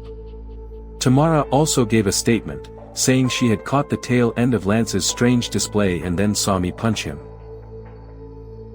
My story was enough for them to obtain a search warrant. Apparently anything having to do with a potential child predator had them pretty motivated to move quickly. Lance was taken to a holding cell at the station for the night while they waited for the warrant to be finalized, and I was told to return home and let them handle it now. Tamara met me in front of my house and offered to look at my hand for me. Ah, right, nursing assistant, I said with a wince while she felt along the knuckles. I sighed and muttered, one down. Yeah, didn't I tell you? What is it? Papa G, you said he was a short, old man all in black, smoked cigars. When I nodded, she let my hand drop and turned to stare up at the window her mother was sitting in. Papa Geed. Tamara never forgot the stories, though, she never forgot about Papa Geed. A crass, rude spirit primarily responsible for helping the recently departed crossover, Papa Gede was also the one that voodoo practitioners prayed to when a child was sick or dying. According to Tamara, in addition to cheap smokes and displays of eroticism for his own amusement that included possessing humans and making them do embarrassing, lewd acts, such as gyrating dances and dirty talk, he was an ardent protector of children and would not allow them to die before their time.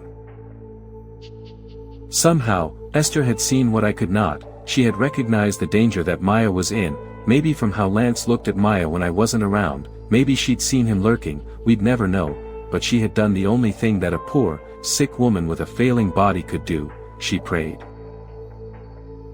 Maya never saw Papa G again.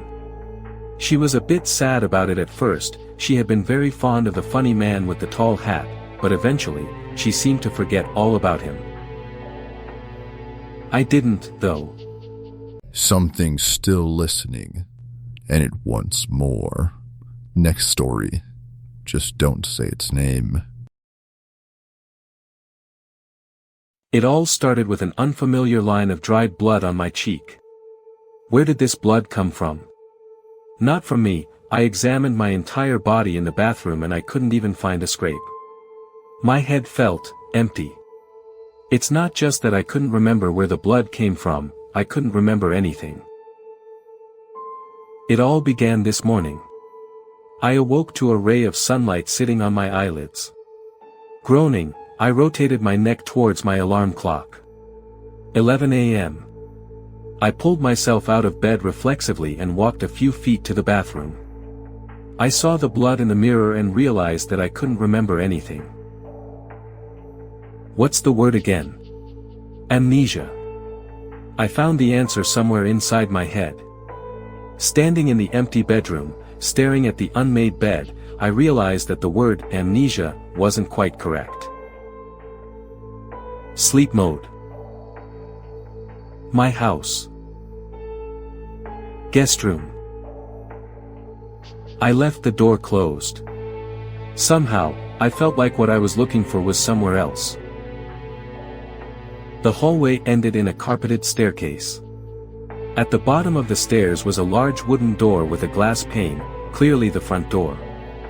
An unknown reflex guided me away from the door, towards an open kitchen and dining area. I caught a glimpse of a love seat and an armchair in a room adjacent to the kitchen, and a glass door beyond that. Living room. Backyard. This kitchen was familiar as well, but it was in a particular state of disarray.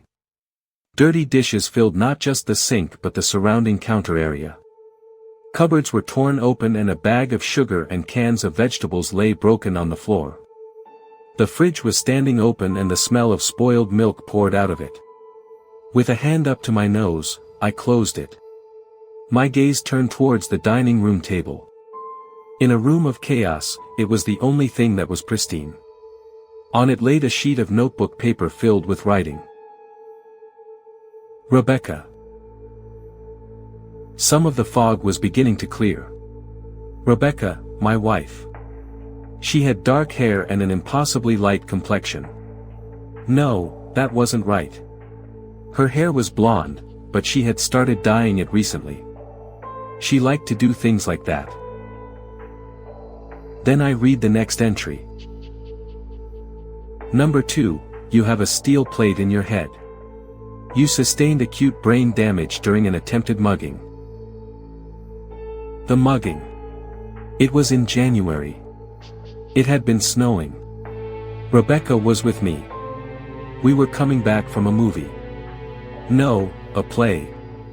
You can't take it with you, I believe. Sorry, some of the memories are still coming back. I hadn't enjoyed the play. It wasn't nearly as funny as I had envisioned. Rebecca had loved it, particularly the old man who made fireworks in the basement. We hadn't been able to park close to the theater. We were several blocks away. I recommended we cut through an alleyway. It's Denver, I told her, it's perfectly safe. There was no argument from me, I knew better than that.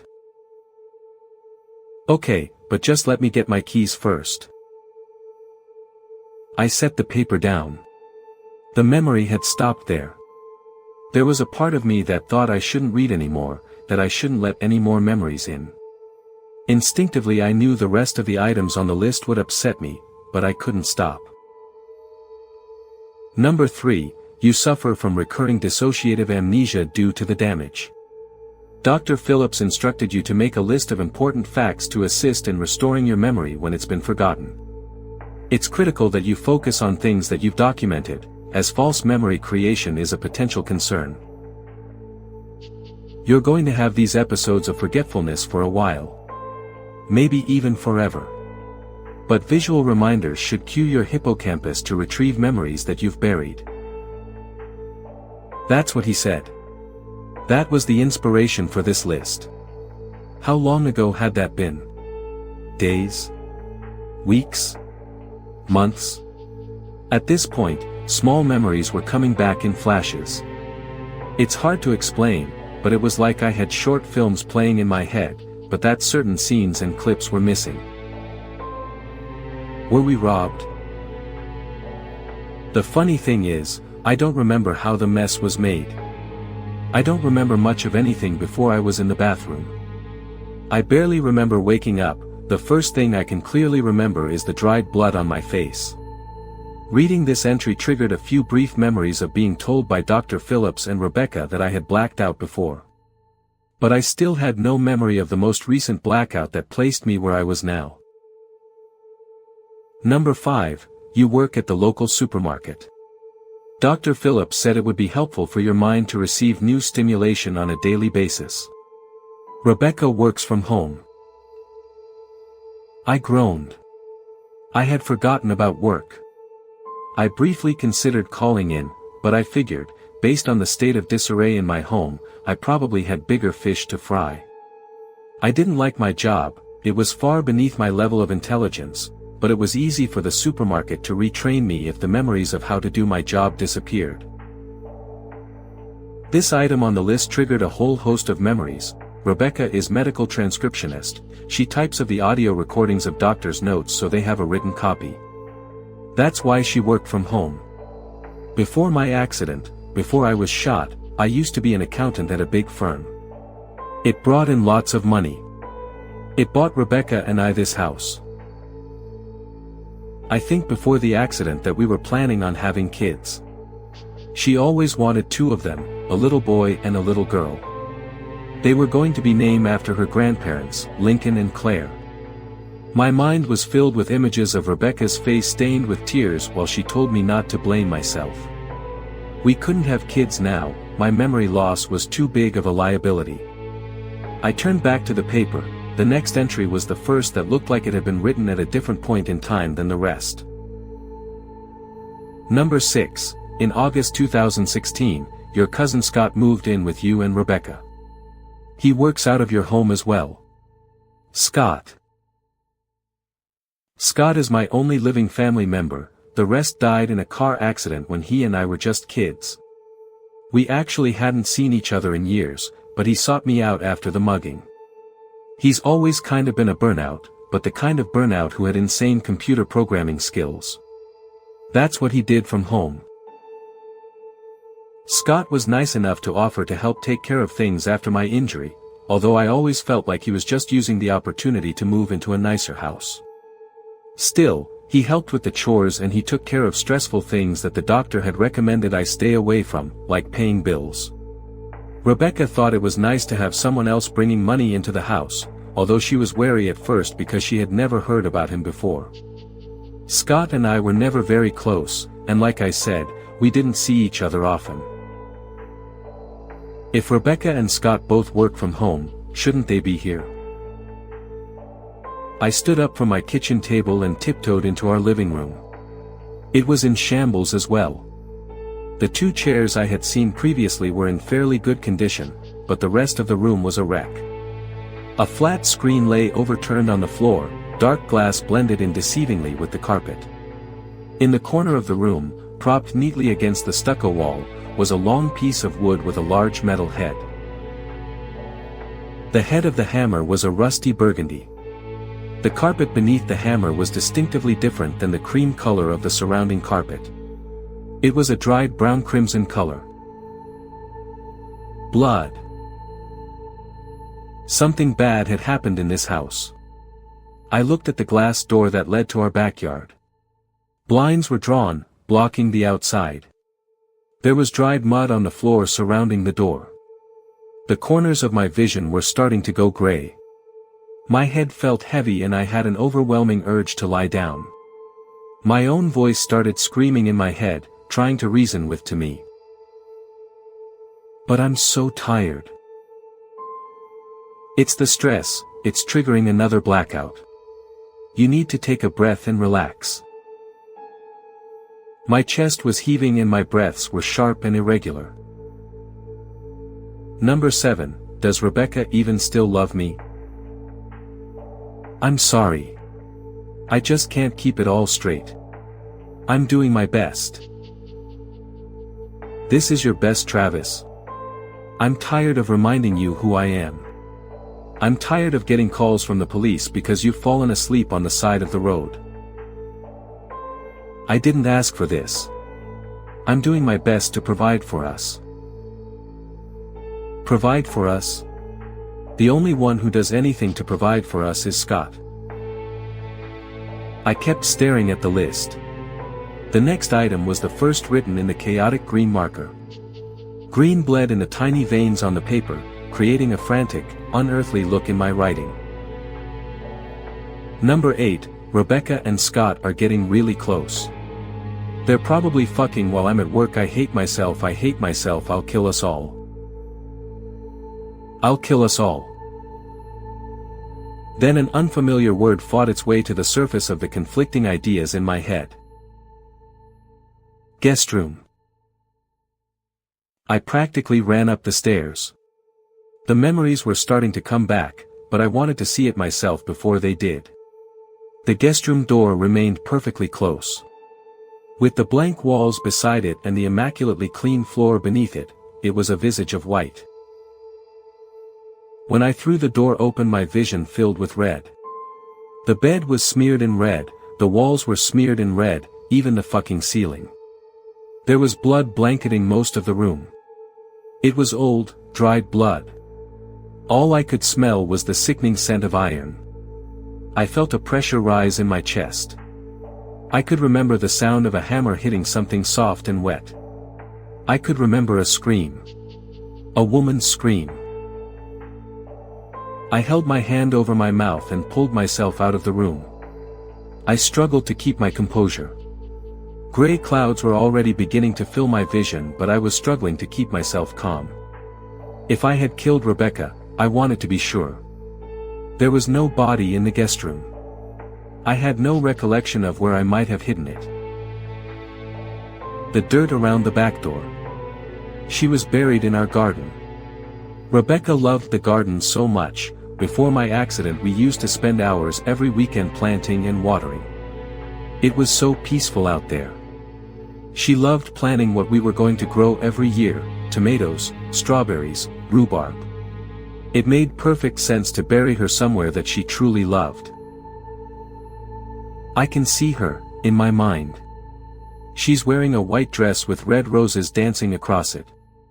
The muscles around her mouth have relaxed and fallen into a macabre smile. Her hair is caked with dirt. Shovels full of dirt cover her body one by one. I could go outside and look for the body, but it would be pointless. I'm certain that she's there.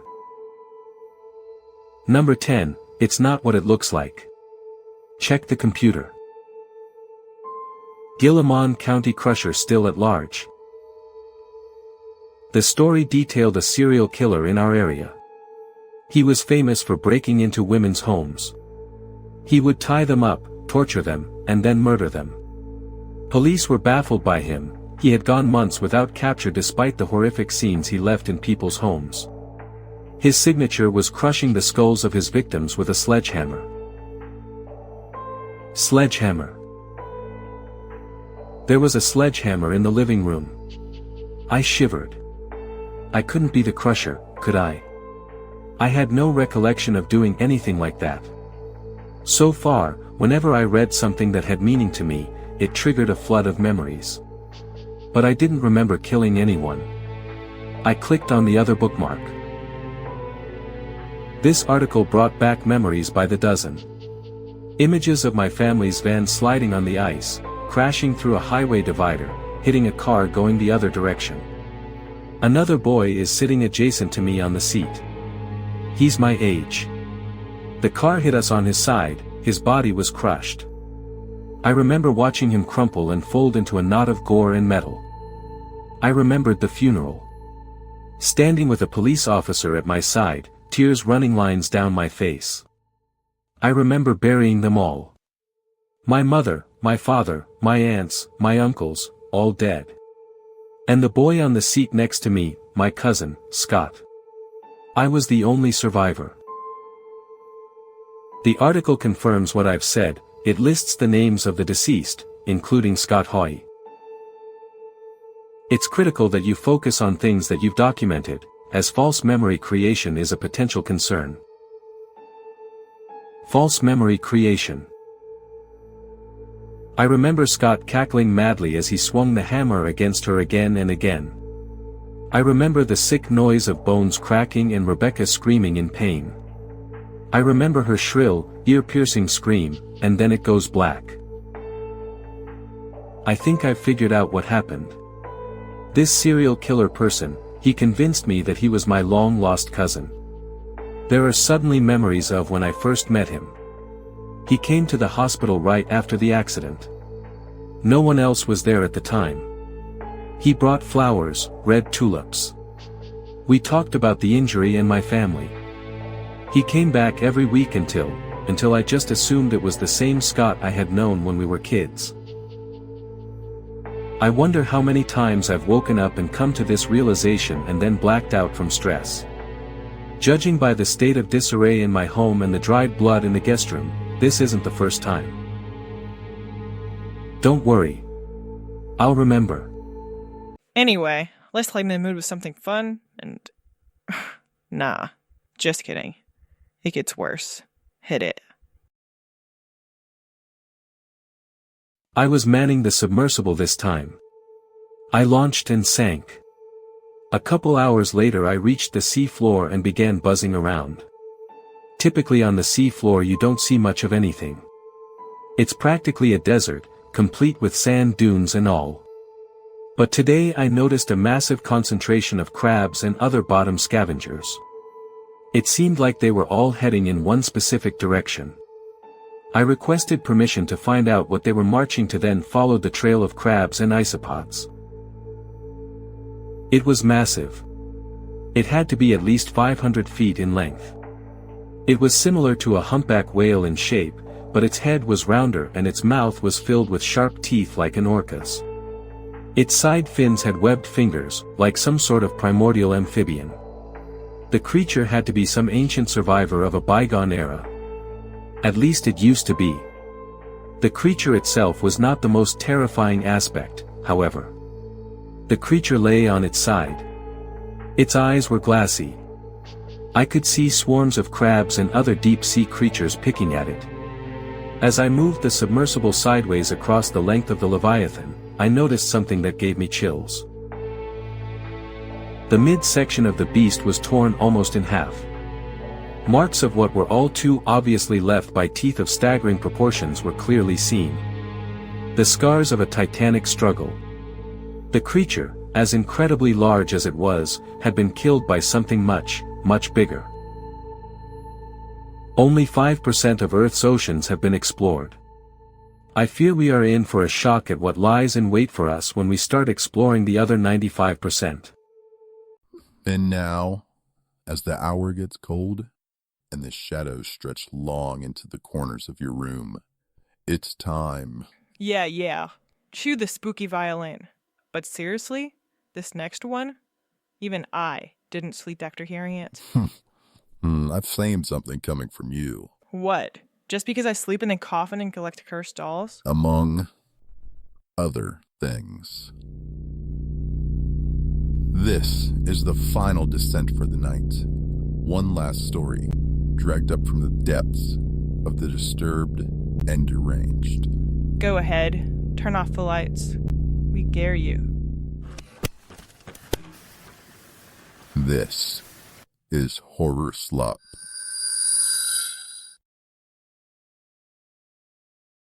My wife keeps waking me up from sleepwalking, It's Starting to Creep Me Out, by Wixquick20.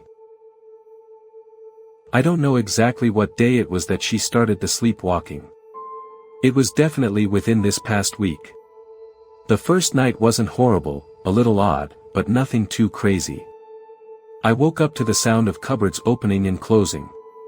Not like she got in, grabbed a cup and then closed it, but just repeatedly opening and closing them. It was like a child slamming the bedroom door while throwing a fit. I looked over at my wife's side of the bed and noticed it was empty. I sighed and got out of bed, wiping the sleep from my eyes. Once I entered the living room I was able to see the kitchen, and that's when I had my first what the fuck thought run through my head. She was standing stiff as a board, head staring straight down at the ground. Her right hand was reaching above her head with the cupboard handle gripped tightly, opening then closing the door over and over. And number X200B. Jen, what the fuck are you doing?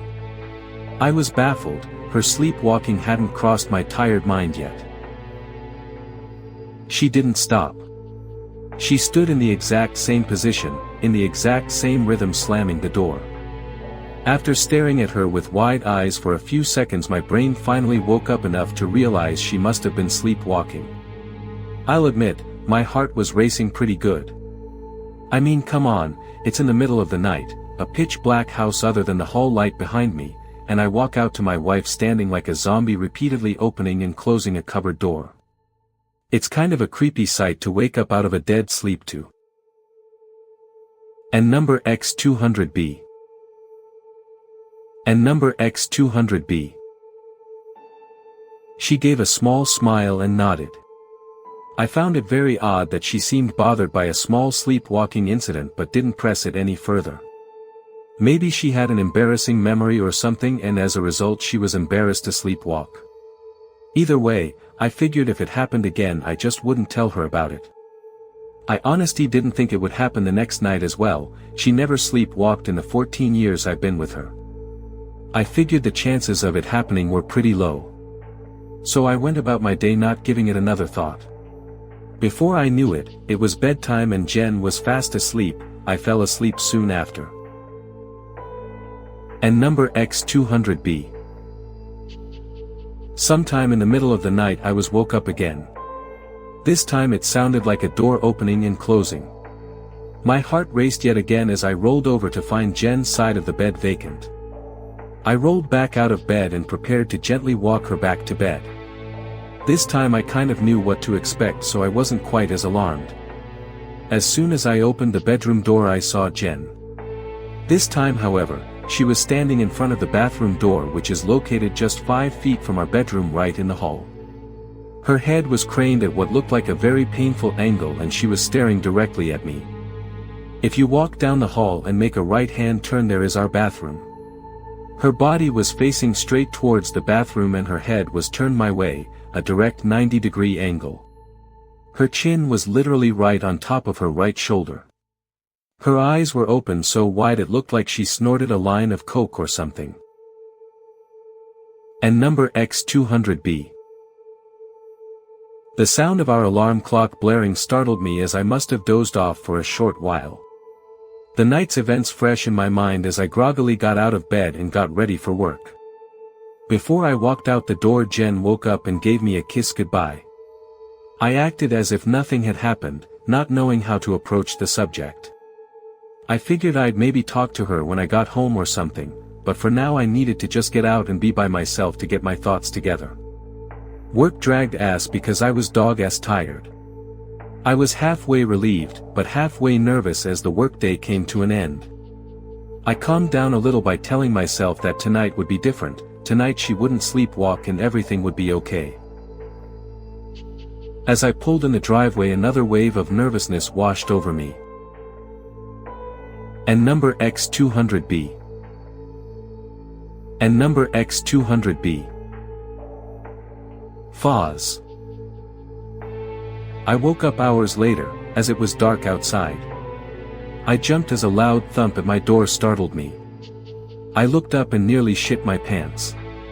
Jen was standing with her back to me, stiff as ever, opening and closing our bedroom door. Once again my heart started racing wildly as I attempted to stay still as possible. Moving my head slowly I looked over at the clock.